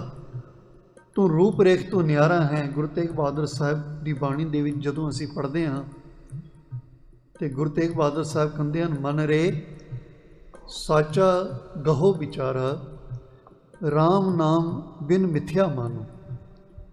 ਫਿਰ ਭੁਲੇਖਾ ਪੈ ਜਾਂਦਾ ਹੈ ਲੋਕਾਂ ਨੂੰ ਕਿ ਫਿਰ ਰਾਮ ਦਾ ਨਾਮ ਆਇਆ ਹੈ। ਉਹ ਕਹਿੰਦੇ ਕਿ ਗੁਰੂ ਸਾਹਿਬ ਕਹਿ ਰਹੇ ਹਨ ਕਿ ਰਾਮ ਦੇ ਨਾਮ ਤੋਂ ਬਿਨਾਂ ਸਭ ਮਿਥਿਆ ਹੈ, ਝੂਠ ਹੈ। ਠੀਕ ਹੈ, ਪਰ ਸਮਝਣ ਦੀ ਲੋੜ ਹੈ ਕਿ ਰਾਮ ਕਿਹੜਾ ਕਿਆ ਹੈ। ਗੁਰੂ ਜੀ ਕੋਈ ਡਾਊਟ ਜਿਹੜਾ ਹੈ ਉਹ ਰੱਖਦੇ ਨਹੀਂ ਹਨ। ਜਦ ਪੂਰੇ ਸ਼ਬਦ ਨੂੰ ਪੜ੍ਹਦੇ ਹਾਂ ਤਾਂ ਗੁਰੂ ਜੀ ਉਸ ਗੱਲ ਨੂੰ ਕਲੀਅਰ ਕਰ ਦਿੰਦੇ ਹਨ। ਆਓ ਅੱਗੇ ਪੜ੍ਹੀਏ ਗੁਰੂ ਜੀ ਕੀ ਕਹਿੰਦੇ ਹਨ। ਕਹਿੰਦੇ ਰਾਮ ਨਾਮ ਬਿਨ ਮਿਥਿਆ ਮਾਨੋ, ਸਗਰੋ ਇਹ ਸੰਸਾਰਾ। ਫਿਰ ਕਹਿੰਦੇ ਜਾਕੋ ਜੋਗੀ ਖੋਜਤ ਹਾਰੇ, ਪਾਇਓ ਨਹੀਂ ਤੈਂ ਪਾਰਾ। ਜਿਨ੍ਹਾਂ ਨੂੰ ਜੋਗੀ ਖੋਜਦੇ ਹਨ, ਸੰਸਾਰ ਖੋਜਦਾ ਫਿਰਦਾ ਹੈ ਉਸ ਪਰਮਾਤਮਾ ਨੂੰ। ਸੋ ਸੁਆਮੀ ਤੁਮ ਨਿਕਟ ਪਛਾਨੋ, ਤੂੰ ਉਸ ਨੂੰ ਆਪਣੇ ਨਿਕਟ ਸਮਝ, ਉਸ ਨੂੰ ਆਪਣੇ ਕੋਲ ਸਮਝ। ਤੇ ਕਲੀਅਰ ਕਰ ਦਿੱਤੀ ਗੱਲ, ਕਹਿੰਦੇ ਰੂਪ ਰੇਖ ਤੇ ਨਿਆਰਾ। ਉਹਦਾ ਕੋਈ ਰੂਪ ਨਹੀਂ, ਉਹਦਾ ਕੋਈ ਰੇਖ ਨਹੀਂ, ਉਹਦਾ ਸਟਰਕਚਰ ਨਹੀਂ, ਉਸ ਤੋਂ ਨਿਆਰਾ ਹੈ, ਅਲੱਗ ਹੈ। ਹੁਣ ਜਦੋਂ ਗੁਰੂ ਜੀ ਐਸੇ ਸ਼ਬਦਾਂ ਦੀ ਵਰਤੋਂ ਕਰਦੇ ਹਨ, ਬਹੁਤ ਵਾਰ ਗੁਰੂ ਜੀ ਨੇ ਜਿਤਨੇ ਵੀ ਸ਼ਬਦ ਵਰਤੇ ਹਨ, ਇਸ ਵਿੱਚ ਸਾਨੂੰ ਇਹ ਧਿਆਨ ਰੱਖਣਾ ਪਵੇਗਾ ਕਿ ਇਹ ਕਿਸ ਵਾਸਤੇ ਕਹੇ ਗਏ ਹਨ। ਇਹ ਕਲੀਅਰ ਹੋਣਾ ਚਾਹੀਦਾ ਹੈ ਸਾਨੂੰ ਕਿ ਜੋ ਵਨ ਯੂਨੀਵਰਸਲ ਕ੍ਰੀਏਟਰ ਗੋਡ ਹੈ, ਇੱਕ ਓਂਕਾਰ ਦੀ ਗੱਲ ਗੁਰੂ ਜੀ ਨੇ ਕੀਤੀ ਹੈ। ਜਿਹੜਾ ਸਤਨਾਮ ਹੈ, ਹਿਸ ਨੇਮ ਇਜ਼ ਟਰੁਥ। ਜਿਹੜਾ ਕ੍ਰੀਏਟਿਵ ਬਿੰਗ ਪਰਸੋਨੀਫਾਈਡ ਹੈ, ਕਰਤਾ ਪੁਰਖ ਹੈ, ਜੋ ਨਿਰਭਉ ਹੈ, ਨੋ ਫੀਅਰ ਹੈ, ਉਸਨੂੰ ਕੋਈ ਡਰ ਨਹੀਂ, ਇਸ ਤੋਂ ਡਰਦਾ ਨਹੀਂ ਹੋ। ਨੋ ਹੇਟਰੇਡ ਹੈ, ਜੋ ਨਿਰਵੈਰ ਹੈ। ਅਕਾਲ ਮੂਰਤ ਹੈ, ਇਮੇਜ ਆਫ ਅਨਡਾਈਂਗ ਹੈ। ਜਿਹੜਾ ਬਿਯੋਂਡ ਬਰਥ ਹੈ, ਅਜੂਨੀ ਹੈ, ਜੋ ਸੈਲਫ ਐਗਜ਼ਿਸਟੈਂਸ ਹੈ, ਸੈਵੰਗ ਹੈ, ਉਸ ਨੂੰ ਕੋਈ ਬਣਾਉਣ ਵਾਲਾ ਨਹੀਂ, ਉਹ ਆਪਣੇ ਆਪ ਤੋਂ ਬਣਿਆ ਹੈ। ਗੁਰੂ ਜੀ ਨੇ ਗੱਲ ਕਲੀਅਰ ਕੀਤੀ ਹੈ ਨਾ ਵਾਰ-ਵਾਰ ਇਸ ਕਿ ਉਸ ਰਾਮ ਦੀ ਗੱਲ ਅਸੀਂ ਕਰਦੇ ਹਾਂ, ਉਸ ਪ੍ਰਮਾਤਮਾ ਦੀ ਗੱਲ ਗੁਰੂ ਗ੍ਰੰਥ ਸਾਹਿਬ ਕਰਦੇ ਹਨ, ਕਿਸੇ ਹੋਰ ਦੀ ਗੱਲ ਨਹੀਂ ਹੁੰਦੀ। ਜਦੋਂ ਇੱਕ ਓਂਕਾਰ ਕਹਿ ਦਿੱਤਾ ਤੇ ਉਸ ਪ੍ਰਮਾਤਮਾ ਦੀ ਗੱਲ, ਉਸ ਨੂੰ ਸਤਿਗੁਰੂ ਜੀ ਕਹਿ ਰਹੇ ਹਨ ਐਜ਼ ਏ ਡਿਫਰੈਂਟ ਨੇਮ ਵੱਖ-ਵੱਖ ਨਾਵਾਂ ਦੇ ਨਾਲ ਸੰਬੋਧਨ ਕਰਦੇ ਹਨ, ਐਡਰੈਸ ਕਰਦੇ ਹਨ। ਹੁਣ ਸਤਿਗੁਰੂ ਜੀ ਨੇ ਬਾਣੀ ਦੇ ਵਿੱਚ ਕਿਹਾ ਹੈ ਕਿ ਰਾਮ ਰਾਮ ਸੰਗ ਕਰ ਵਿਵਹਾਰ, ਰਾਮ ਰਾਮ ਰਾਮ ਪ੍ਰਾਨ ਆਧਾਰ, ਰਾਮ ਰਾਮ ਰਾਮ ਕੀਰਤਨ ਗਾਏ, ਰਮਤ ਰਾਮ ਸਭ ਰਿਓ ਸਮਾਏ। ਹੁਣ ਇੰਨੀ ਵਾਰ ਰਾਮ ਦਾ ਨਾਮ ਆਇਆ ਹੈ, ਫਿਰ ਸਾਨੂੰ ਇਸ ਵਿੱਚ ਕੋਈ ਭੁਲੇਖਾ ਨਹੀਂ ਰਹਿ ਜਾਣਾ ਚਾਹੀਦਾ ਕਿ ਕਿਹੜੇ ਰਾਮ ਦੀ ਗੁਰੂ ਜੀ ਗੱਲ ਕਰਦੇ ਹਨ। ਉਹ ਰਮਿਆ ਹੋਇਆ ਰਾਮ ਹੈ, ਸਾਰਿਆਂ ਦੇ ਵਿੱਚ ਸਮਾਇਆ ਹੋਇਆ ਹੈ। ਸਤਿਗੁਰੂ ਗੁਰੂ ਅਰਜਨ ਦੇਵ ਜੀ ਮਹਾਰਾਜ ਫਰਮਾਉਂਦੇ ਹਨ ਕਿ ਰਾਮ ਕੋ ਬਲ ਪੂਰਨ ਭਾਈ। ਰਮੇ ਹੋਏ ਪਰਮੇਸ਼ਰ ਦੀ ਸੱਤਾ, ਉਸ ਦੀ ਜਿਹੜੀ ਅਥਾਰਟੀ ਹੈ, ਉਸ ਦੀ ਪਾਵਰ ਜਿਹੜੀ ਹੈ ਸਾਰਿਆਂ ਦੇ ਵਿੱਚ ਮੁਕੰਮਲ ਹੈ। ਜਦੋਂ ਭਗਤ ਨਾਮਦੇਵ ਜੀ ਉਹਦੀ ਨਿਸ਼ਾਨਦੇਹੀ ਕਰਦੇ ਹਨ, ਉਸ ਦੀ ਪਛਾਣ ਕਰਦੇ ਹਨ, ਉਸਨੂੰ ਇੰਡੀਕੇਸ਼ਨ ਕਰਦੇ ਹਨ ਤੇ ਉਹ ਕਹਿੰਦੇ ਹਨ ਏਕਲ ਮਾਟੀ ਕੁੰਜਰ ਚਿੰਟੀ ਭਾਂਜਨ ਹੈ ਬਹੁ ਨਾਨਾ ਰੇ। ਉਹ ਪ੍ਰਮਾਤਮਾ ਨੇ ਇੱਕੋ ਹੀ ਮਿੱਟੀ ਦੇ ਨਾਲ ਹਾਥੀ ਤੋਂ ਲੈ ਕੇ ਕੀੜੀ ਤੱਕ ਕਈ ਕਿਸਮ ਦੇ ਭਾਂਡੇ ਬਣਾ ਦਿੱਤੇ। ਕਹਿੰਦੇ ਅਸਥਾਵਰ ਜੰਗਮ ਕੀਟ ਪਤੰਗਮ। ਅਸਥਾਵਰ ਜੰਗੇ ਹਨ, ਕੰਦੇ ਹਨ, ਰੁੱਖ ਪੇੜ ਪਰਬਤ ਜਿਹੜੇ ਹਨ, ਪਹਾੜ ਜਿਹੜੇ ਹਨ, ਜਿਹੜੇ ਇੱਕ ਥਾਂ 'ਤੇ ਖੜੇ ਹਨ, ਉਹਨਾਂ ਨੂੰ ਅਸਥਾਵਰ ਕਿਹਾ ਜਾਂਦਾ ਹੈ। ਜੰਗਮ ਦਾ ਮਤਲਬ ਹੁੰਦਾ ਹੈ ਤੁਰਨ ਫਿਰਨ ਵਾਲੇ ਜਿਹੜੇ ਜੀਵ ਹਨ, ਉਹ ਜੰਗਮ ਹਨ। ਕੀਟ ਪਤੰਗਮ ਕੀੜੇ ਮਕੌੜੇ। ਘਟ ਘਟ ਰਾਮ ਸਮਾਨਾ ਰੇ। ਘਟ ਦਾ ਮਤਲਬ ਹੁੰਦਾ ਹੈ ਦਿਲ, ਘਟ ਦਾ ਮਤਲਬ ਹੁੰਦਾ ਹੈ ਮੈਂਟੈਲਿਟੀ, ਘਟ ਦਾ ਮਤਲਬ ਹੁੰਦਾ ਹੈ ਸਰੀਰ, ਘਟ ਦਾ ਮਤਲਬ ਹੁੰਦਾ ਹੈ ਭਾਂਡਾ। ਹਰ ਜਗ੍ਹਾ ਉਹ ਪਰਮਾਤਮਾ ਹੀ ਸਮਾਇਆ ਹੋਇਆ ਹੈ। ਇਹ ਸਰੀਰ ਵੀ ਇੱਕ ਭਾਂਡਾ ਹੈ ਅਤੇ ਇਸ ਵਿੱਚ ਵੀ ਉਹ ਪਰਮਾਤਮਾ ਹੀ ਸਮਾਇਆ ਹੋਇਆ ਹੈ। ਬਾਣੀ ਦਾ ਖਿਆਲ ਵੀ ਇਹੀ ਹੈ। ਗੁਰੂ ਜੀ ਕਹਿੰਦੇ ਹਨ ਕਿ ਅਵਲ ਅੱਲਾਹ ਨੂਰ ਪਾਇਆ ਕੁਦਰਤ ਕੇ ਸਭ ਬੰਦੇ, ਏਕ ਨੂਰ ਤੇ ਸਭ ਜਗ ਉਪਜਿਆ ਕੌਣ ਭਲੇ ਕੋ ਮੰਦੇ। ਕਹਿੰਦੇ ਲੋਗਾ ਭਰਮ ਨਾ ਭੂਲੋ ਭਾਈ, ਖਾਲਕ ਖਲਕ ਖਲਕ ਮੈਂ ਖਾਲਕ ਪੂਰ ਰਿਓ ਸਰਬ ਠਾਈ। ਉਹ ਪੂਰਾ ਹੈ ਹਰ ਜਗ੍ਹਾ 'ਤੇ। ਮਾਟੀ ਏਕ ਅਨੇਕ ਭਾਂਤ ਕਰ, ਸਾਜੀ ਸਾਜਨ ਹਾਰੇ। ਮਾਟੀ ਦਾ ਮਤਲਬ ਹੁੰਦਾ ਹੈ ਤੱਤ, ਮਾਟੀ ਦਾ ਮਤਲਬ ਹੁੰਦਾ ਹੈ ਐਲੀਮੈਂਟਸ, ਐਸੈਂਸ਼ੀਅਲ ਨੇਚਰ, ਐਸੈਂਸ। ਜੋ 5 ਤੱਤ ਹਨ ਉਹ ਐਲੀਮੈਂਟ ਉਹੀ ਹਨ, ਕੁਦਰਤੀ ਤੱਤ ਉਹੀ ਹਨ ਜਿਨ੍ਹਾਂ ਨਾਲ ਇਹ ਸਰੀਰ ਦੇ ਢਾਂਚੇ ਬਣੇ ਹਨ। ਚਾਹੇ ਕਿਸੇ ਦਾ ਵੀ ਢਾਂਚਾ ਹੈ, ਬੰਦੇ ਦਾ ਹੈ, ਜਾਨਵਰ ਦਾ ਹੈ, ਕੀੜੇ ਪਤੰਗਾਂ ਦਾ ਹੈ, ਕਿਸੇ ਦਾ ਵੀ ਢਾਂਚਾ ਜਿਹੜਾ ਹੈ 5 ਤੱਤਾਂ ਤੋਂ ਉਹ ਸਟਰਕਚਰ ਜਿਹੜੇ ਹਨ ਰੱਬ ਨੇ, ਕੁਦਰਤ ਨੇ, ਨੇਚਰ ਨੇ ਬਣਾ ਦਿੱਤੇ ਹਨ। ਬਾਣੀ ਦਾ ਅਨੁਭਵ, ਬਾਣੀ ਦੀ ਜੋ ਪਰਸੈਪਸ਼ਨ ਹੈ, ਬਾਣੀ ਦੀ ਜੋ ਫੀਲਿੰਗਸ ਹੈ, ਆਪਣੇ ਆਪ ਦੇ ਵਿੱਚ ਇੱਕ ਬੜਾ ਪਿਆਰਾ ਹੀ ਐਕਸਪੀਰੀਅੰਸ ਹੈ। ਭਗਤ ਜਦੋਂ ਆਪਣੇ ਪਰਮੇਸ਼ਰ ਦੀ ਆਰਾਧਨਾ ਕਰਦਾ ਹੈ ਤਾਂ ਉਸ ਪਰਮਾਤਮਾ ਨੂੰ ਚਮਾਰ ਕਹਿਣ ਵਿੱਚ ਵੀ ਉਸ ਨੂੰ ਕੋਈ ਝਿਜਕ ਨਹੀਂ ਹੁੰਦੀ। ਉਸ ਪਰਮਾਤਮਾ ਨੂੰ ਘੁਮਿਆਰ ਕਹਿਣ ਵਿੱਚ ਵੀ ਉਸ ਨੂੰ ਕੋਈ ਝਿਜਕ ਨਹੀਂ ਹੁੰਦੀ। ਜਿਵੇਂ ਸ਼ਬਦ ਆਉਂਦੇ ਹਨ ਏਕਲ ਮਾਟੀ ਕੁੰਜਰ ਚਿੰਟੀ ਭਾਜਨ ਹੈ ਬਹੁ ਨਾਨਾ ਰੇ। ਫਿਰ ਜਾਂ ਸ਼ਬਦ ਆਉਂਦਾ ਹੈ ਮਾਟੀ ਏਕ ਅਨੇਕ ਭਾਂਤ ਕਰ, ਸਾਜੀ ਸਾਜਨ ਆਰੇ। ਇਹ ਗੱਲ ਆਉਂਦੀ ਹੈ ਅਤੇ ਉੱਥੇ ਗੁਰੂ ਅਮਰਦਾਸ ਜੀ ਮਹਾਰਾਜ ਕਹਿੰਦੇ ਹਨ, ਕਹਿੰਦੇ ਮਾਟੀ ਏਕ ਸਗਲ ਸੰਸਾਰਾ, ਬਹੁ-ਬਿਧ ਭਾਂਡੇ ਘੜੇ ਕੁਮਾਰਾ। ਉਸ ਪਰਮਾਤਮਾ ਨੂੰ ਕੁਮਾਰ ਕਹਿੰਦੇ ਹਨ ਗੁਰੂ ਅਮਰਦਾਸ ਸਾਹਿਬ ਜੀ ਮਹਾਰਾਜ। ਕਹਿੰਦੇ ਦੇਖੋ ਉਸ ਘੁਮਿਆਰ ਨੇ ਕਿਤਨੀ ਹੀ ਤਰ੍ਹਾਂ ਦੇ ਭਾਂਡੇ ਬਣਾ ਕੇ ਰੱਖ ਦਿੱਤੇ ਹਨ, ਜਿਵੇਂ ਪਸ਼ੂ ਹਨ, ਪੰਛੀ ਹਨ, ਮਨੁੱਖ ਹਨ, ਰੁੱਖ ਹਨ। ਕਿਤਨਾ ਮੈਟੀਰੀਅਲ ਹੈ ਇਸ ਸੰਸਾਰ ਦੇ ਵਿੱਚ। ਸੰਸਾਰ ਵਿੱਚ ਕਿਤਨੀ ਤਰ੍ਹਾਂ ਦੇ ਭਾਂਡੇ, ਕਿਤਨੀ ਤਰ੍ਹਾਂ ਦੇ ਸਟਰਕਚਰ ਜਿਹੜੇ ਹਨ ਉਸ ਪਰਮਾਤਮਾ ਨੇ ਖੜੇ ਕਰ ਦਿੱਤੇ ਹਨ।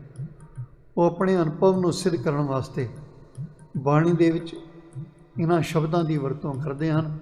ਜਿਹੜਾ ਸ਼ਬਦਾਂ ਦਾ ਭੁਲੇਖਾ ਸਾਨੂੰ ਪੈ ਜਾਂਦਾ ਹੈ। ਇਸ ਦੇ ਨਾਲ ਹੀ ਸਾਨੂੰ ਇਹ ਵੀ ਸਮਝ ਆਉਣੀ ਚਾਹੀਦੀ ਹੈ ਕਿ ਬਾਹਰ ਕੋਈ ਮਿੱਟੀ ਦੇ ਭਾਂਡੇ ਬਣਾਉਣ ਵਾਲਾ ਜਿਹੜਾ ਬੰਦਾ ਹੈ ਉਸ ਨੂੰ ਅਸੀਂ ਕਹਿੰਦੇ ਹਾਂ ਕਿ ਇਹ ਨੀਵੀਂ ਜਾਤ ਦਾ ਹੈ, ਇਹ ਛੋਟੀ ਜਾਤ ਦਾ ਹੈ, ਛੋਟਾ ਕੰਮ ਕਰਦਾ ਹੈ।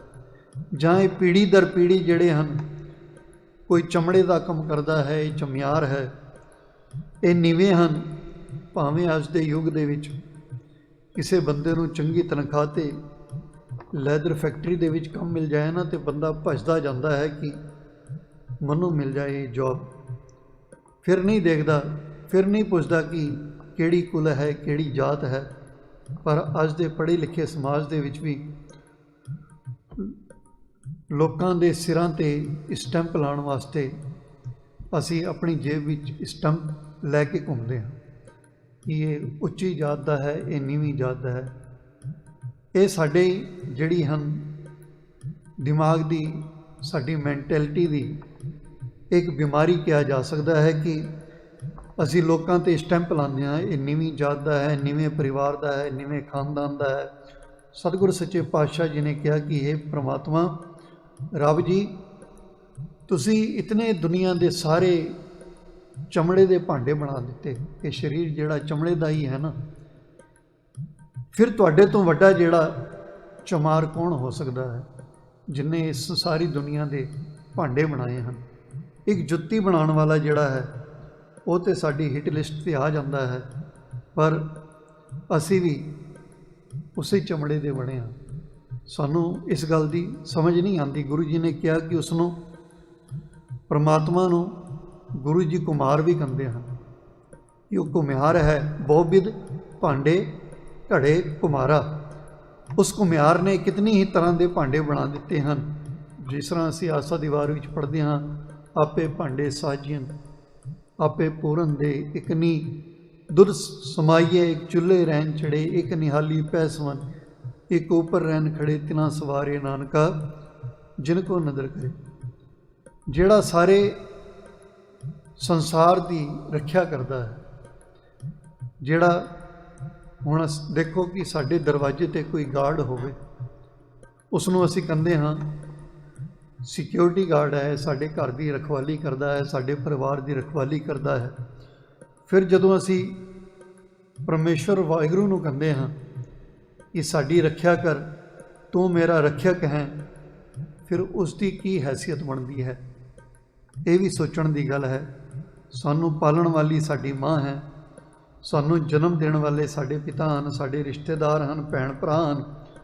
ਜਦੋਂ ਗੁਰੂ ਸਾਹਿਬ ਉਸ ਪ੍ਰਮਾਤਮਾ ਨੂੰ ਯਾਦ ਕਰਦੇ ਹਨ ਤਾਂ ਇਹਨਾਂ ਰਿਸ਼ਤਿਆਂ ਨਾਲ ਵੀ ਯਾਦ ਕਰ ਲੈਂਦੇ ਹਨ। ਕਹਿੰਦੇ ਹਨ, ਤੂੰ ਮੇਰਾ ਪਿਤਾ, ਤੂੰ ਹੈ ਮੇਰਾ ਮਾਤਾ, ਤੂੰ ਮੇਰਾ ਬੰਧਪ, ਤੂੰ ਮੇਰਾ ਭਰਾਤਾ, ਤੂੰ ਮੇਰਾ ਰਾਖਾ, ਸਭਨੀ ਥਾਈਂ ਤਾਂ ਭੋਕਿਆ ਕਾੜਾ ਜੀ। ਬਾਣੀ ਵਿੱਚ ਉਸ ਮਾਲਕ ਰੱਬ ਅਕਾਲ ਪੁਰਖ ਵਾਸਤੇ ਜਿਹੜੇ ਸ਼ਬਦ ਗੁਰੂ ਜੀ ਨੇ ਵਰਤੇ ਹਨ, ਉਹ ਉਹਨਾਂ ਦੇ ਅਨੁਭਵੀ ਬੋਲ ਹਨ, ਉਹਨਾਂ ਦੀ ਐਕਸਪੀਰੀਅੰਸਡ ਵੋਕੈਬਲਰੀ ਦੇ ਵਿੱਚੋਂ ਉਹ ਸ਼ਬਦ ਨਿਕਲੇ ਹਨ। ਸਾਨੂੰ ਉਸ ਦੇ ਭਾਵ ਨੂੰ ਸਮਝਣਾ ਚਾਹੀਦਾ ਹੈ, ਉਸ ਫੀਲਿੰਗ ਨੂੰ ਐਕਸੈਪਟ ਕਰਨਾ ਚਾਹੀਦਾ ਹੈ। ਸੋ ਸਤਿਗੁਰੂ ਜੀ ਪਾਤਸ਼ਾਹ ਕਹਿੰਦੇ ਹਨ ਕਿ ਉਸ ਦੀ ਸੱਤਾ, ਉਸ ਦੀ ਅਥਾਰਟੀ ਜਿਹੜੀ ਹੈ ਕਿੱਥੇ ਨਹੀਂ ਹੈ, ਸਭ ਜਗ੍ਹਾ ਉਹ ਪ੍ਰਮਾਤਮਾ ਵਿਰਾਜਮਾਨ ਹੈ।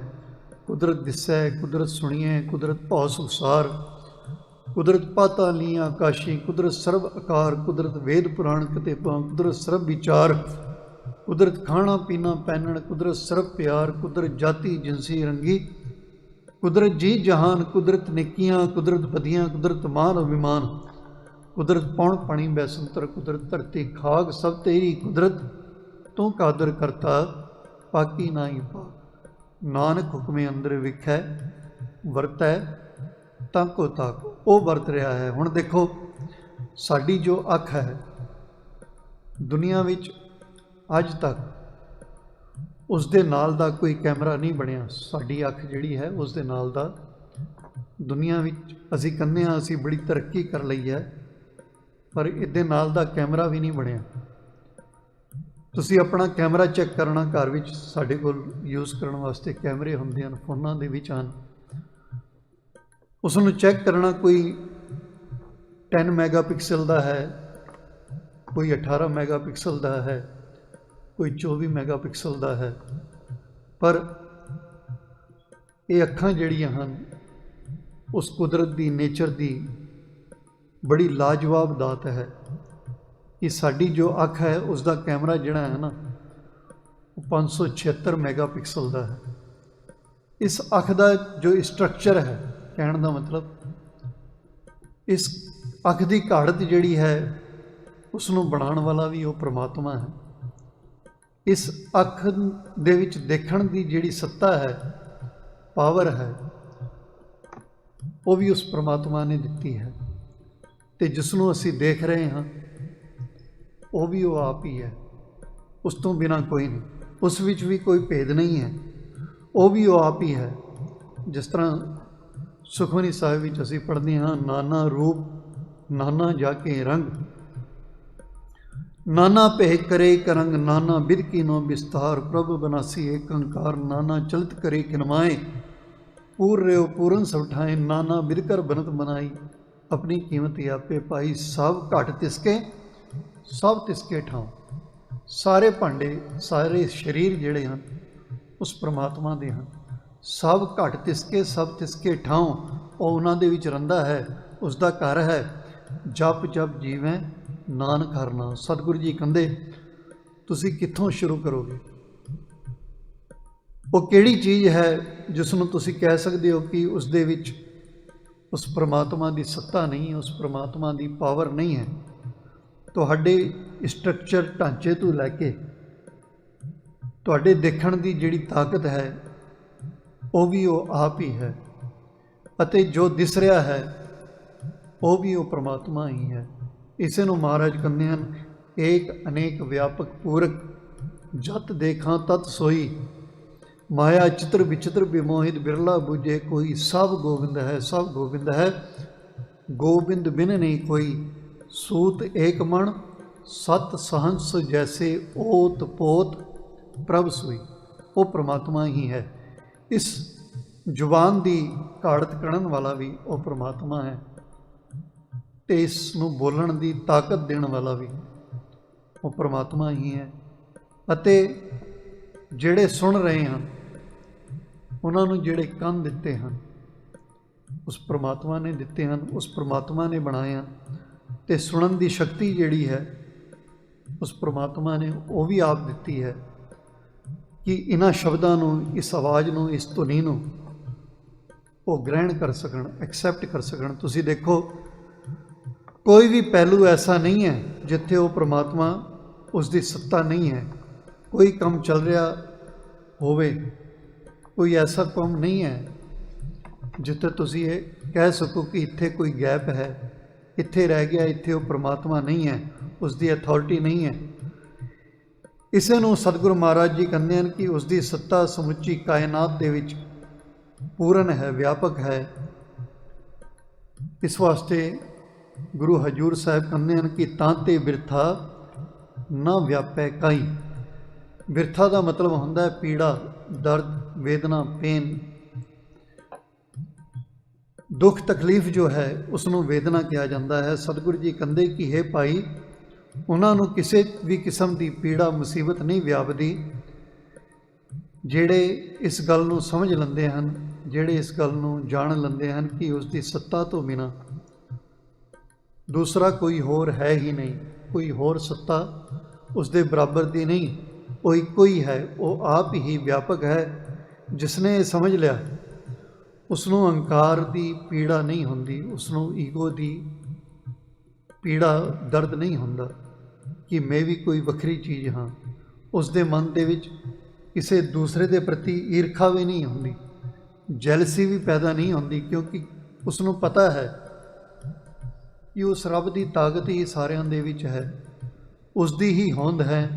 मैं किस नाल नफरत करा, किस नाल वैर करा, किसनों नीवा आखां ते किसनों मैं उच्चा आखां, किहड़ा किसदी जात नीवी है, किसदी उच्ची है, इस दे नाल उसनों कोई मतलब नहीं रह जाता। ये सब बंदे दी अहंकार दियाँ आदतां हन, घाड़तां हन उसके दिमाग दियाँ, कि कोई नीवा है, कोई उच्चा है। ये छूत छात के जिहड़े वितकरे हैं, भेदभाव हैं, इन्हां चों नफरत फैलती है, वैर विरोध इन्हां चों निकलता है। ये बीमारियां जिहड़ियां साडे दिमाग विचों निकलदियां हैं, जिहड़ा ये अहंकार है, ईगो है, इस दे करके निकलदियां। ये उतना समय ही रहिंदियां हन जदों तक असी ਆਪਣੇ ਅਹੰਕਾਰ ਦੇ ਲੈਵਲ ਨੂੰ ਬਣਾ ਕੇ ਰੱਖਦੇ ਹਾਂ, ਅਹੰਕਾਰ ਦੇ ਵਿੱਚ ਜ਼ਿੰਦਗੀ ਜਿੰਦੇ ਹਾਂ। ਜਿੰਨਾ ਚਿਰ ਮੈਂ ਵੱਖਰਾ ਹਾਂ, ਮੇਰੀ ਈਗੋ ਹੈ, ਇਸ ਦੇ ਵਿੱਚੋਂ ਨਫ਼ਰਤ ਹੀ ਨਿਕਲੇਗੀ, ਭੇਦਭਾਵ ਹੀ ਨਿਕਲੇਗਾ। ਜੇ ਅਸੀਂ ਇਸ ਹਉਮੈ ਦੇ ਪਰਦੇ ਨੂੰ, ਇਸ ਦੀਵਾਰ ਨੂੰ ਤੋੜ ਦਈਏ, ਫਿਰ ਪਤਾ ਚੱਲਦਾ ਹੈ ਕਿ ਨਹੀਂ, ਇਹ ਸਾਰਾ ਕੁਝ ਜਿਹੜਾ ਹੈ ਪਾਣੀ ਦੇ ਵਿੱਚੋਂ ਨਿਕਲੀ ਇੱਕ ਲਹਿਰ ਦੀ ਤਰ੍ਹਾਂ ਹੈ, ਪਾਣੀ ਦੇ ਵਿੱਚੋਂ ਨਿਕਲੀ ਤਰੰਗ ਹੀ ਹੈ। ਇਸੇ ਲਈ ਭਗਤ ਰਵਿਦਾਸ ਜੀ ਕਹਿੰਦੇ ਹਨ, ਤੋਈ ਮੋਹੀ ਮੋਹੀ ਤੋਹੀ ਅੰਤਰ ਕੈਸਾ, ਕਨਕ ਕਟਕ ਜਲ ਤਰੰਗ ਜੈਸਾ। ਜਿਵੇਂ ਇੱਕ ਇੱਟ ਬਣਾਉਣ ਦੀ ਜਿਹੜੀ ਡਾਈ ਹੈ, ਸਾਂਚਾ ਹੈ, ਉਹ ਇਹੋ ਜਿਹੀ ਇੱਕੋ ਜਿਹੀਆਂ ਇੱਟਾਂ ਕੱਢਦਾ ਹੈ। ਉਹ ਸਾਂਚਾ ਜਿਹੜਾ ਹੈ, ਉਹ ਮਿੱਟੀ ਪਾਉਂਦੇ ਹਨ, ਉਹਦੇ ਵਿੱਚ ਇੱਕੋ ਜਿਹੀਆਂ ਇੱਕੋ ਸਾਈਜ਼ ਦੀਆਂ ਇੱਟਾਂ ਨਿਕਲਦੀਆਂ ਹਨ। ਇਸੇ ਤਰ੍ਹਾਂ ਧਰਮ ਦਾ ਧੰਦਾ ਕਰਨ ਵਾਲੇ ਜਿਹੜੇ ਲੋਕ ਹਨ, ਧਰਮ ਦੀ ਵਿਆਖਿਆ ਵੀ ਉਹਨਾਂ ਨੇ ਇੱਕ ਸਾਂਚੇ ਦੇ ਵਿੱਚ ਕੀਤੀ ਹੈ, ਇੱਕ ਡਾਈ ਦੇ ਵਿੱਚ ਕੀਤੀ ਹੈ। ਉਹ ਡਾਈ ਬਣਾ ਦਿੱਤੀ ਹੈ। ਉਸ ਸਾਂਚੇ ਦੇ ਵਿੱਚੋਂ ਨਿਕਲੇ ਹੋਏ, ਉਸ ਡਾਈ ਦੇ ਵਿੱਚੋਂ ਨਿਕਲੇ ਹੋਏ ਲੋਕਾਂ ਦੇ ਦਿਮਾਗ ਦੇ ਵਿੱਚ ਇਹ ਜਿਹੜੀਆਂ ਗੁਰੂ ਸਾਹਿਬ ਦੀ ਫਿਲਾਸਫੀ ਦੀ ਗੱਲਾਂ ਹਨ, ਕਈ ਵਾਰ ਉਹ ਫਿੱਟ ਨਹੀਂ ਹੁੰਦੀਆਂ। ਹੋਰ ਧਰਮਾਂ ਵਾਲਿਆਂ ਦੀ ਤਰ੍ਹਾਂ ਮੁਸਲਮਾਨ ਧਰਮ ਦੇ ਵਿੱਚ ਵੀ ਕਾਜ਼ੀਆਂ ਨੇ ਆਪਣਾ ਇੱਕ ਸਾਂਚਾ ਬਣਾਇਆ ਹੋਇਆ ਹੈ, ਇੱਕ ਡਾਈ ਬਣਾਈ ਹੈ। ਉਹਨਾਂ ਨੇ ਵੀ ਕਾਦਰ ਬਾਰੇ, ਉਸ ਅੱਲਾਹ ਬਾਰੇ, ਉਸ ਖੁਦਾ ਦੇ ਬਾਰੇ, ਉਸ ਦੀ ਸਿਰਜਣਾ ਦੇ ਬਾਰੇ ਇੱਕ ਵਿਆਖਿਆ ਬਣਾਈ ਹੈ। ਉਸ ਵਿਆਖਿਆ ਦੇ ਵਿੱਚ ਉਹਨਾਂ ਨੇ ਮੌਮਿਨ ਤੇ ਕਾਫਰ ਦਾ ਫਰਕ ਰੱਖਿਆ ਹੈ। ਮੈਂ ਕਈ ਵਾਰ ਹੈਰਾਨ ਹੁੰਦਾ ਹਾਂ ਕਿ ਹਿੰਦੂਆਂ ਨੇ ਤਾਂ ਰੱਬ ਦੇ ਸ਼ਰੀਕ 33 ਕਰੋੜ ਦੇਵੀ ਦੇਵਤੇ ਬਣਾਏ ਸਨ, ਕਿ ਉਹ ਰੱਬ ਦੇ ਸ਼ਰੀਕ ਬਣਾ ਦਿੱਤੇ। ਪਰ ਇੱਕ ਖੁਦਾ ਨੂੰ ਮੰਨਣ ਵਾਲੇ, ਜਿਹੜਾ ਇਹ ਦਾਅਵਾ ਕਰਦਿਆਂ ਨਹੀਂ ਪਰਮਾਤਮਾ ਨੂੰ ਅਸੀਂ ਮੰਨਦੇ ਹਾਂ, ਉਹਨਾਂ ਨੇ ਵੀ ਉਸ ਖੁਦਾ ਦਾ ਸ਼ਰੀਕ ਬਣਾ ਕੇ ਰੱਖ ਦਿੱਤਾ। ਜਿਨ੍ਹਾਂ ਨੇ ਰੱਬ ਦਾ ਸ਼ਰੀਕ ਪੈਦਾ ਕਰ ਲਿਆ ਹੋਵੇ, ਫਿਰ ਉਹਨਾਂ ਨੂੰ ਦੁਨੀਆ ਦੇ ਵਿੱਚ ਆਪਣੇ ਸ਼ਰੀਕ ਪੈਦਾ ਕਰਨ ਵਿੱਚ ਵੀ ਕੋਈ ਦੇਰ ਨਹੀਂ ਲੱਗਦੀ। ਉਹ ਹੀ ਕਹਿੰਦੇ ਹਨ ਕਿ ਇੱਕ ਅੱਲਾਹ ਹੈ, ਇੱਕ ਅੱਲਾਹ ਹੈ ਅਤੇ ਇੱਕ ਸ਼ੈਤਾਨ ਹੈ। ਮੁਸਲਮਾਨਾਂ ਦਾ ਮੰਨਣਾ ਹੈ, ਧਰਮ ਦਾ ਮੰਨਣਾ ਹੈ ਕਿ ਇੱਕ ਅੱਲਾਹ ਹੈ ਤੇ ਦੂਸਰਾ ਸ਼ੈਤਾਨ ਹੈ। ਦੋਨਾਂ ਦਾ ਬੜਾ ਪੁਰਾਣਾ ਵੈਰ ਚੱਲਦਾ ਹੈ। ਹੁਣ ਜੇ ਅੱਲਾਹ ਦਾ ਇੱਕ ਸ਼ਰੀਕ ਸ਼ੈਤਾਨ ਵੀ ਹੈ, ਜਿਸ ਨਾਲ ਸਦੀਵ ਕਾਲ ਦਾ ਜੋ ਜੰਗ ਚੱਲ ਰਹੀ ਹੈ, ਲੜਾਈ ਚੱਲ ਰਹੀ ਹੈ, ਫਿਰ ਕਿਸੇ ਮੋਮਿਨ ਦਾ ਸ਼ਰੀਕ ਕੋਈ ਕਾਫਰ ਹੋਵੇ, ਇਹ ਕੋਈ ਵੱਡੀ ਗੱਲ ਤੇ ਨਹੀਂ ਹੁੰਦੀ। ਹੁਣ ਉੱਥੇ ਜਿਸ ਵੇਲੇ ਕੋਈ ਮਨਸੂਰ ਵਰਗੇ ਕਹਿੰਦੇ ਹਨ ਕਿ, ਜਾਂ ਅਨਲ ਹੱਕ ਵਰਗਾ ਕੋਈ ਕਹਿੰਦਾ ਹੈ ਕਿ ਮੈਂ ਉਸ ਰੱਬ ਦਾ ਹੀ ਰੂਪ ਹਾਂ, ਜਿਵੇਂ ਗੁਰਬਾਣੀ ਦੇ ਵਿੱਚ ਭਗਤ ਸਾਹਿਬਾਨ ਕਹਿੰਦੇ ਹਨ ਕਿ ਮੇਰੇ ਵਿੱਚ ਤੇ ਉਸ ਪ੍ਰਮਾਤਮਾ ਦੇ ਵਿੱਚ ਕੋਈ ਫਰਕ ਨਹੀਂ ਹੈ, ਉਸ ਦੇ ਅਤੇ ਮੇਰੇ ਦੇ ਵਿੱਚ ਕੋਈ ਅੰਤਰ ਨਹੀਂ ਰਹਿ ਗਿਆ। ਗੁਰੂ ਜੀ ਕਹਿੰਦੇ ਹਨ, ਤੂੰ ਆਪੇ ਗੁਰ ਚੇਲਾ ਹੈ ਆਪੇ, ਗੁਰੂ ਵਿੱਚ ਦੇ ਤੁਝੇ ਧਿਆਈ। ਜਾਂ ਕਹਿੰਦੇ ਹਨ ਕਿ ਗੁਰੂ ਸਿੱਖ ਗੁਰੂ ਹੈ ਇੱਕੋ, ਗੁਰੂ ਉਪਦੇਸ਼ ਚਲਾਏ। ਜਾਂ ਇੱਕ ਜਗ੍ਹਾ ਲਿਖਿਆ ਆਉਂਦਾ ਹੈ ਕਿ ਹਰ ਜਨ ਐਸਾ ਚਾਹੀਏ ਜੈਸਾ ਹਰ ਹੀ ਹੋਏ। ਹਰੀ ਦਾ ਜਿਹੜਾ ਜਨ ਹੈ, ਸੇਵਕ ਜਿਹੜਾ ਹੈ, ਪ੍ਰਮਾਤਮਾ ਦਾ ਸੇਵਕ ਪ੍ਰਮਾਤਮਾ ਵਰਗਾ ਹੀ ਹੋਣਾ ਚਾਹੀਦਾ ਹੈ। ਪਰ ਕਾਜੀ ਨੂੰ ਲੱਗਦਾ ਹੈ ਕਿ ਜਿਹੜਾ ਮੇਰੇ ਸਟਰਕਚਰ ਦੇ ਵਿੱਚੋਂ ਨਿਕਲਿਆ ਹੈ, ਮੇਰੇ ਸਾਂਚੇ ਦੇ ਵਿੱਚ ਇਹ ਫਿੱਟ ਨਹੀਂ ਹੁੰਦਾ। ਇਹ ਜੋ ਬੋਲ ਰਿਹਾ ਹੈ ਉਹ ਥੋੜ੍ਹਾ ਜਿਹਾ ਅਲੱਗ ਹੈ। ਕੋਈ ਬੰਦਾ ਇਹ ਕਹੇ ਕਿ ਮੇਰੇ ਵਿੱਚ ਅਤੇ ਅੱਲਾਹ ਦੇ ਵਿੱਚ ਕੋਈ ਫਰਕ ਨਹੀਂ ਹੈ, ਇਹ ਕੁਫਰ ਹੈ, ਇਹ ਗੁਨਾਹ ਹੈ। ਉਸ ਦੇ ਮੁਤਾਬਿਕ ਇਹ ਜਿਹੜਾ ਗੁਨਾਹ ਜਿਹੜਾ ਹੈ ਨਾ ਕਾਬਿਲੇ ਬਰਦਾਸ਼ਤ ਹੈ, ਇਸ ਨੂੰ ਪ੍ਰਵਾਨ ਨਹੀਂ ਕੀਤਾ ਜਾ ਸਕਦਾ। ਫਿਰ ਜਿਹੜਾ ਇਹ ਗੱਲ ਕਹੇ ਉਸ ਨੂੰ ਸੂਲੀ ਮਿਲਦੀ ਹੈ, ਉਸ ਨੂੰ ਫਾਂਸੀ ਮਿਲਦੀ ਹੈ। ਹੁਣ ਇਹ ਗੱਲ ਸਮਝਣ ਵਾਲੀ ਹੈ ਕਿ ਜਦੋਂ ਉਹਨਾਂ ਮਹਾਂਪੁਰਖਾਂ ਨੇ ਇਹ ਗੱਲ ਕਹੀ ਤਾਂ ਆਪਣੇ ਇੱਕ ਐਕਸਪੀਰੀਅੰਸ ਦੇ ਵਿੱਚੋਂ ਉਹਨਾਂ ਦੀ ਇਹ ਗੱਲ ਨਿਕਲੀ ਹੈ ਕਿ ਮੇਰੇ ਵਿੱਚ ਤੇ ਉਸ ਅੱਲਾਹ ਦੇ ਵਿੱਚ, ਉਸ ਪਰਮਾਤਮਾ ਦੇ ਵਿੱਚ ਕੋਈ ਫਰਕ ਨਹੀਂ ਰਿਹਾ। ਮੈਂ ਇਹ ਜਾਣ ਗਿਆ ਹਾਂ ਕਿ ਮੈਂ ਵੀ ਉਸੀ ਦਾ ਇੱਕ ਹਿੱਸਾ ਹਾਂ, ਉਸੀ ਦਾ ਇੱਕ ਪਾਰਟ ਹਾਂ। ਕਹੋ ਕਬੀਰ ਹਮ ਰਾਮ ਕੀ ਅੰਸ਼, ਅਸੀਂ ਉਸ ਦਾ ਇੱਕ ਅੰਗ ਹਾਂ, ਅਸੀਂ ਉਸ ਦਾ ਇੱਕ ਹਿੱਸਾ ਹਾਂ। ਭਗਤ ਰਵਿਦਾਸ ਜੀ ਕਹਿੰਦੇ ਹਨ, ਤੋਹੀ ਮੋਹੀ ਮੋਹੀ ਤੋਹੀ ਅੰਤਰ ਕੈਸਾ, ਕਨਕ ਕਟਕ ਜਲ ਤਰੰਗ ਜੈਸਾ। ਪਾਣੀ ਦੇ ਵਿੱਚੋਂ ਨਿਕਲੀ ਹੋਈ ਤਰੰਗ ਵਰਗਾ ਹੀ ਜਿਹੜੀ ਤਰੰਗ ਹੈ, ਲਹਿਰ ਹੈ, ਉਹ ਪਾਣੀ ਦੇ ਵਿੱਚੋਂ ਉੱਠਦੀ ਹੈ, ਪਾਣੀ ਦੇ ਵਿੱਚ ਹੀ ਸਮਾ ਜਾਂਦੀ ਹੈ। ਅਤੇ ਇਸੇ ਤਰ੍ਹਾਂ ਉਸ ਪਰਮਾਤਮਾ ਤੋਂ, ਕੁਦਰਤ ਦੇ ਵਿੱਚੋਂ ਅਸੀਂ ਨਿਕਲੇ ਹਾਂ ਅਤੇ ਉਸੇ ਤਰ੍ਹਾਂ ਉਸ ਦੇ ਵਿੱਚ ਹੀ ਸਮਾ ਜਾਣਾ ਹੈ। ਜੋ ਰੂਪ ਰੰਗ ਆਕਾਰ ਹਨ, ਉਸ ਕਾਦਰ ਦੀ ਕੁਦਰਤ ਦੇ ਵਿੱਚੋਂ ਹੀ ਨਿਕਲਦੇ ਹਨ ਅਤੇ ਇਸੇ ਸਮੁੰਦਰ ਦੇ ਵਿੱਚ ਉਹ ਵਿਲੀਨ ਹੋ ਜਾਂਦੇ ਹਨ, ਖਤਮ ਹੋ ਜਾਂਦੇ ਹਨ। ਇਹ ਉਪਜਣ ਦੀ ਅਤੇ ਵਿੰਸਣ ਦੀ ਜੋ ਪ੍ਰਕਿਰਿਆ ਹੈ, ਕੁਦਰਤ ਦੇ ਵਿੱਚ ਲਗਾਤਾਰ ਚੱਲ ਰਹੀ ਹੈ। ਇਹ ਪ੍ਰੋਸੈਸ ਜਿਹੜਾ ਹੈ ਅਨਇੰਟਰਪਟਡ ਜਿਹੜਾ ਹੈ ਉਹ ਚੱਲਦਾ ਹੈ। ਸਾਡੇ ਲਈ ਜਨਮ ਦੇ ਕੋਈ ਅਰਥ ਹਨ ਅਤੇ ਸਾਡੇ ਲਈ ਮੌਤ ਦੇ ਵੀ ਕੋਈ ਅਰਥ ਹਨ, ਪਰ ਕੁਦਰਤ ਵਾਸਤੇ, ਨੇਚਰ ਵਾਸਤੇ ਜੰਮਣ ਦੇ ਜਾਂ ਮਰਨ ਦਾ ਕੋਈ ਮੀਨਿੰਗ ਨਹੀਂ ਹੈ, ਨਾ ਕੋਈ ਉਸ ਦੇ ਵਾਸਤੇ ਕੋਈ ਅਰਥ ਬਣਦਾ ਹੈ। ਇਹ ਸਭ ਇੱਕ ਰੈਗੂਲਰ ਪ੍ਰੋਸੈਸ ਦੇ ਵਿੱਚ ਚੱਲ ਰਿਹਾ ਹੈ। ਸੋ ਗੁਰੂ ਜੀ ਕਿਰਪਾ ਕਰਨ, ਅਸੀਂ ਉਸ ਰੱਬ ਦੀ ਤਾਕਤ ਨੂੰ, ਉਸ ਦੀ ਅਥਾਰਟੀ ਨੂੰ, ਉਸ ਦੀ ਪਾਵਰ ਨੂੰ ਸਮਝੀਏ। ਉਸ ਤਾਕਤ ਦੀ ਜੋ ਰੈਗੂਲਰ ਪ੍ਰੋਸੈਸ ਜੋ ਚੱਲਦਾ ਹੈ ਉਸ ਨੂੰ ਸਮਝੀਏ, ਸਿਸਟਮ ਨੂੰ ਸਮਝੀਏ। ਉਸੇ ਨੂੰ ਗੁਰੂ ਨਾਨਕ ਸਾਹਿਬ ਇੱਕ ਓਂਕਾਰ ਕਹਿੰਦੇ ਹਨ ਕਿ ਉਹ ਇੱਕ ਹੈ। ਸਤਨਾਮ ਕਹਿੰਦੇ ਹਨ ਕਿ ਉਹ ਸਦਾ ਸਤ ਹੈ, ਸੱਚ ਹੈ, ਇਸ ਵਿੱਚ ਕੋਈ ਝੂਠ ਨਹੀਂ। ਕਰਤਾ ਪੁਰਖ ਹੈ, ਉਹ ਕਰਤਾ ਵੀ ਹੈ, ਕ੍ਰੀਏਟਰ ਵੀ ਹੈ ਅਤੇ ਉਸ ਦੇ ਵਿੱਚ ਆਪ ਹੀ ਸਮਾਇਆ ਹੋਇਆ ਹੈ। ਉਸ ਦੀ ਤਾਕਤ ਵੀ ਉਸ ਦੀ ਆਪਣੇ ਆਪ ਵਿੱਚ ਹੀ ਹੈ। ਨਿਰਭਉ ਹੈ, ਕਿਸੇ ਤੋਂ ਡਰਦਾ ਨਹੀਂ, ਨਿਰਵੈਰ ਹੈ, ਕਿਸੇ ਨਾਲ ਉਸ ਦਾ ਵੈਰ ਨਹੀਂ। ਸਾਡੇ ਵਿੱਚ ਵੈਰ ਹੋ ਸਕਦਾ ਹੈ, ਜਾਤ ਪਾਤ ਦਾ ਵੈਰ ਹੋ ਸਕਦਾ ਹੈ, ਧਰਮਾਂ ਦਾ ਵੈਰ ਹੋ ਸਕਦਾ ਹੈ, ਹੋਰ ਕਈ ਤਰ੍ਹਾਂ ਦੇ ਵੈਰ ਅਸੀਂ ਆਪਣੀ ਜ਼ਿੰਦਗੀ ਵਿੱਚ ਪਾਲੇ ਹਨ, ਪਰ ਉਸ ਰੱਬ ਦੇ ਵਾਸਤੇ ਕਿਸੇ ਵਾਸਤੇ ਕੋਈ ਵੈਰ ਨਹੀਂ। ਅਕਾਲ ਮੂਰਤ ਹੈ, ਉਹ ਕਦੀ ਮੁੱਕਦਾ ਨਹੀਂ, ਕਦੀ ਉਸ ਨੂੰ ਮੌਤ ਨਹੀਂ ਆਉਂਦੀ। ਅਜੂਨੀ ਹੈ, ਉਹ ਜੂਨਾਂ ਵਿੱਚ ਨਹੀਂ ਆਉਂਦਾ, ਇਨਕਾਰਨੇਸ਼ਨ ਵਿੱਚ ਨਹੀਂ ਆਉਂਦਾ ਅਤੇ ਉਸ ਨੂੰ ਬਣਾਉਣ ਵਾਲਾ ਵੀ ਕੋਈ ਨਹੀਂ। ਸਹਿਬੰਗ ਹੈ, ਜਿਸ ਨੂੰ ਗੁਰੂ ਜੀ ਉਸੇ ਨੂੰ ਰਾਮ ਕਹਿੰਦੇ ਹਨ, ਉਸੇ ਨੂੰ ਗੁਰੂ ਜੀ ਅੱਲਾ ਕਹਿੰਦੇ ਹਨ, ਜਿਸ ਨੂੰ ਗੁਰੂ ਜੀ ਕਹਿ ਰਹੇ ਹਨ ਕਿ ਰਾਮ ਕੋ ਬਲ ਪੂਰਨ ਪਾਈ। ਉਹ ਕਹਿੰਦੇ ਹਨ ਕਿ ਜਿਸ ਨੂੰ ਕਬੀਰ ਸਾਹਿਬ ਨੇ ਵੀ ਕਿਹਾ ਹੈ ਕਿ ਅਸੀਂ ਉਸ ਪਰਮਾਤਮਾ ਦੀ ਅੰਸ਼ ਹਾਂ, ਕਹੋ ਕਬੀਰ ਹਮ ਰਾਮ ਕੀ ਅੰਸ਼। ਉਸੇ ਨੂੰ ਭਗਤ ਰਵਿਦਾਸ ਜੀ ਕਹਿੰਦੇ ਹਨ, ਤੋਹੀ ਮੋਹੀ ਮੋਹੀ ਤੋਹੀ ਅੰਤਰ ਕੈਸਾ, ਕਨਕ ਕਟਕ ਜਲ ਤਰੰਗ ਜੈਸਾ। ਆਓ ਇਹ ਸ਼ਬਦ ਪੜ੍ਹ ਕੇ ਅਸੀਂ ਉਸ ਮਾਲਕ ਦੇ ਨਾਲ, ਕੁਦਰਤ ਦੇ ਨਾਲ, ਪਰਮਾਤਮਾ ਦੇ ਨਾਲ ਜੁੜਨ ਦਾ ਯਤਨ ਕਰੀਏ, ਜਿਸ ਨੂੰ ਗੁਰੂ ਜੀ ਸਾਨੂੰ ਸਮਝਾਉਣਾ ਚਾਹੁੰਦੇ ਹਨ ਕਿ ਉਹ ਰੱਬ ਕੌਣ ਹੈ ਸਾਡਾ। ਕੋਈ ਇਸ ਧਰਤੀ 'ਤੇ ਪੈਦਾ ਹੋਣ ਵਾਲਾ ਰੱਬ ਨਹੀਂ ਬਣ ਸਕਦਾ।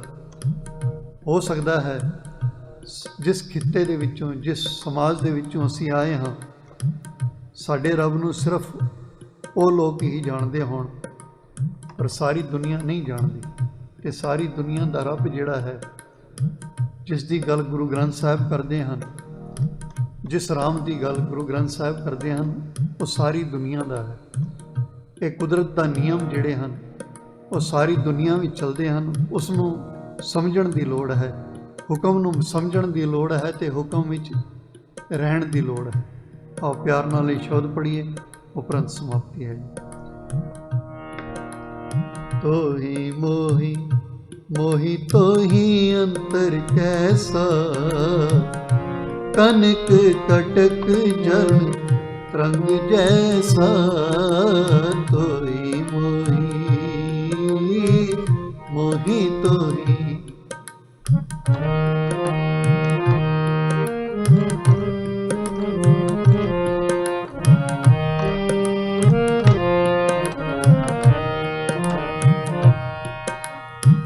तोही मोही मोही तोही अंतर कैसा, कनक कटक जल तरंग जैसा। तोही मोही मोही तोही।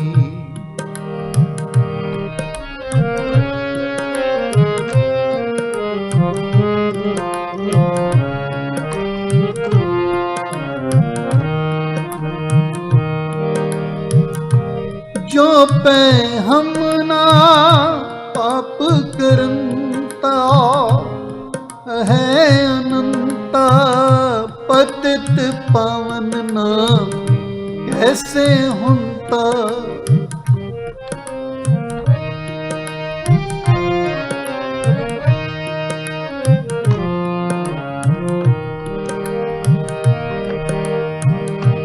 जो पै हम ना पाप करंता, है अनंता पतित पावन नाम कैसे हुंता। मोहि तो ही अंतर कैसा, कनिक कटक जल तरंग जैसा। तोहि मोहि मोहि तोहि,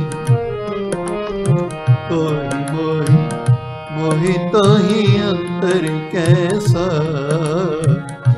कनिक कटक जल तरंग जैसा। तोहि मोहि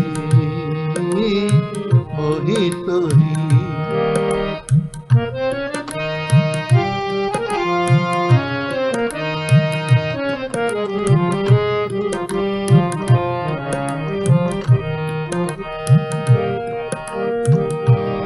तुम जो नायक अच्छो अंतर जामी, अंतर जामी प्रभ ते जन जानी जय जन ते स्वामी।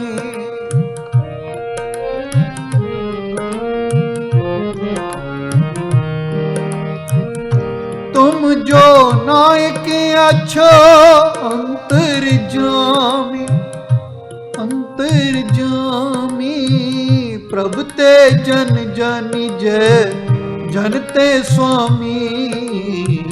तोहि मोहि मोहि तोहि अंतर कैसा, कनिक कटक जल तरंग जैसा।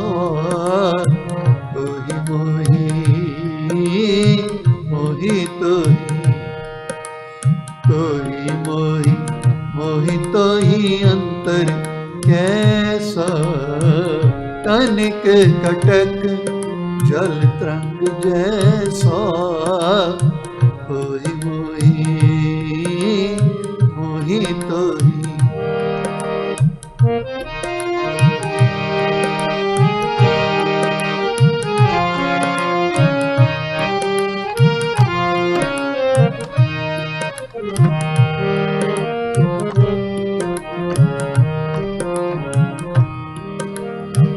शरीर आराधे मको विचार देहो, रविदास समदल समझावे को।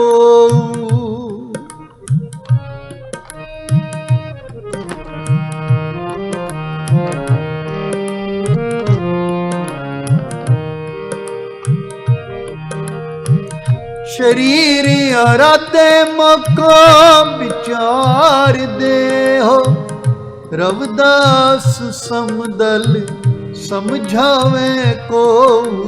तोहि मोहि मोहि तोहि अंतर कैसा, कनिक कटक जल तरंग जैसा।